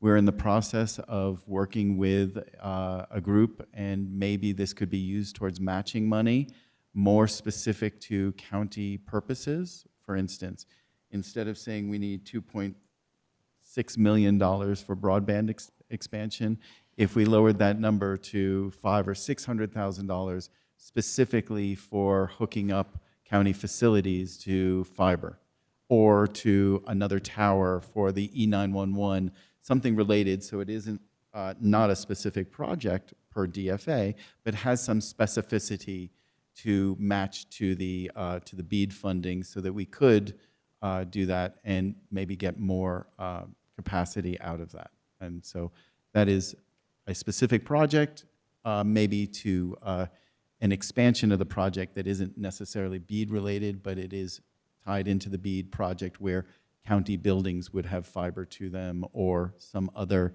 BEAD-related aspect. That's the first one. Second one is we've discussed in the past Tano Road water line extension and a tie-in. Tano Road is technically one side of the street was once upon a time part of Amit, but it was taken out of Amit. So some folks on that area have some issues with water. There's also not necessarily the need to tie in water line for personal use, but there is for fire use. And so the concept of putting a half-mile, 1 mile water line down Tano that ties into not only to the city's lines, but also and the interconnect. Since we're putting the interconnect there and we're going to be taking potentially some water out of the basin, technically some of that water could stay in the basin and extend to the Tano area. And I have some constituents that have asked for fire coverage there and for water coverage. And so if it was possible to have that added on, and by Tuesday, some scope of work, whether it's $800,000, $1 million, that seems to be an extension of county utilities. Mr. Chair, what you're describing sounds to me like a need for a PER. I couldn't really give you estimates that you're asking for without some pre-planning and then appropriately a design plan. So I think we'd really be making a lot of guesses on that one if we didn't have at least some preliminary engineering or some sort. I could get you a PER pretty quickly, but okay. But it's a water line extension. We do these all the time. We kind of know a scope of work of running a water line down a road with a, you don't have to go all the way to the full engineering of it, but you know that a water line costs in an order of magnitude $8 a foot or $20 a foot, whatever it is. We could pretty easy look at a tie-in, some valves, and so on. But it's a challenge for Tuesday. Lastly, there was discussion somewhere about Rio and Medio and Chupadero open space in the capital plan, and I want to circle back to that to see is there anybody here that knows about that can speak to that, because I want to hear it in out loud and understand what that project is. Mr. Chair, the project that we had identified was specific to a parking for Rio and Medio open space. Great. That is, that's been accounted for. Is there something, I'm sorry if I missed your question. Does it show up on the ICIP, or does it show up? No, because it's not a project yet. It's still a preliminary engineering report. Again, we're only trying to put things on the ICIP that the board has committed to as a project, meaning you're committed to funding. Gotcha. And we know what the costs are. So the potential parking lot is being explored as part of preliminary engineering report. And if the board so chooses in the future, then that would make its way into an actual project. Perfect answer. Thank you very much. That's it from me. Those 3 projects were of curiosity to me, and I wanted to make sure that they were brought up. Commissioners, where are we with this? Do we all want to? Chair, if it's the board of the commission, I make a motion we vote on the final resolution this coming Tuesday, but asking Mr. Cordova to move forward with what's on the list and doing your entry so we don't put you at a huge burden. And then that we end the meeting. And then we have a great week. We have 2 amendments. I'll second just as a friendly, but add this specificity that the permanent supportive housing discussed by Commissioner Hughes and the Cañada de los Alamos waterline extension discussed by District 4 are the items that Commissioner Kakari-Stone mentioned as to be updated. Tano Road, everything that was brought up, have some specificity provided, and we could go over them, re-review. With additional specificity to the District 1 Commissioner and Chair of this board. Thank you. Thank you. We have a motion from Commissioner Kakari-Stone with some guidance for Tuesday. A second from Commissioner Johnson. All in favor say aye. Aye. Thank you. Great job, guys. Thank you. I know it's more work and it's a weekend soon now. I didn't officially close public comment, but that's fine. Move to adjourn. So one little thing, I do want to say, Brian, thank you for getting the crews up to Chimayo yesterday. I heard lots of thank yous last night and this morning. We need to look at ways to support that up there, but thank you very much. We have a motion from Commissioner Johnson. I second it. A second from Commissioner Hughes to adjourn. All in favor say aye. Aye. Aye. Thank you. Thank you.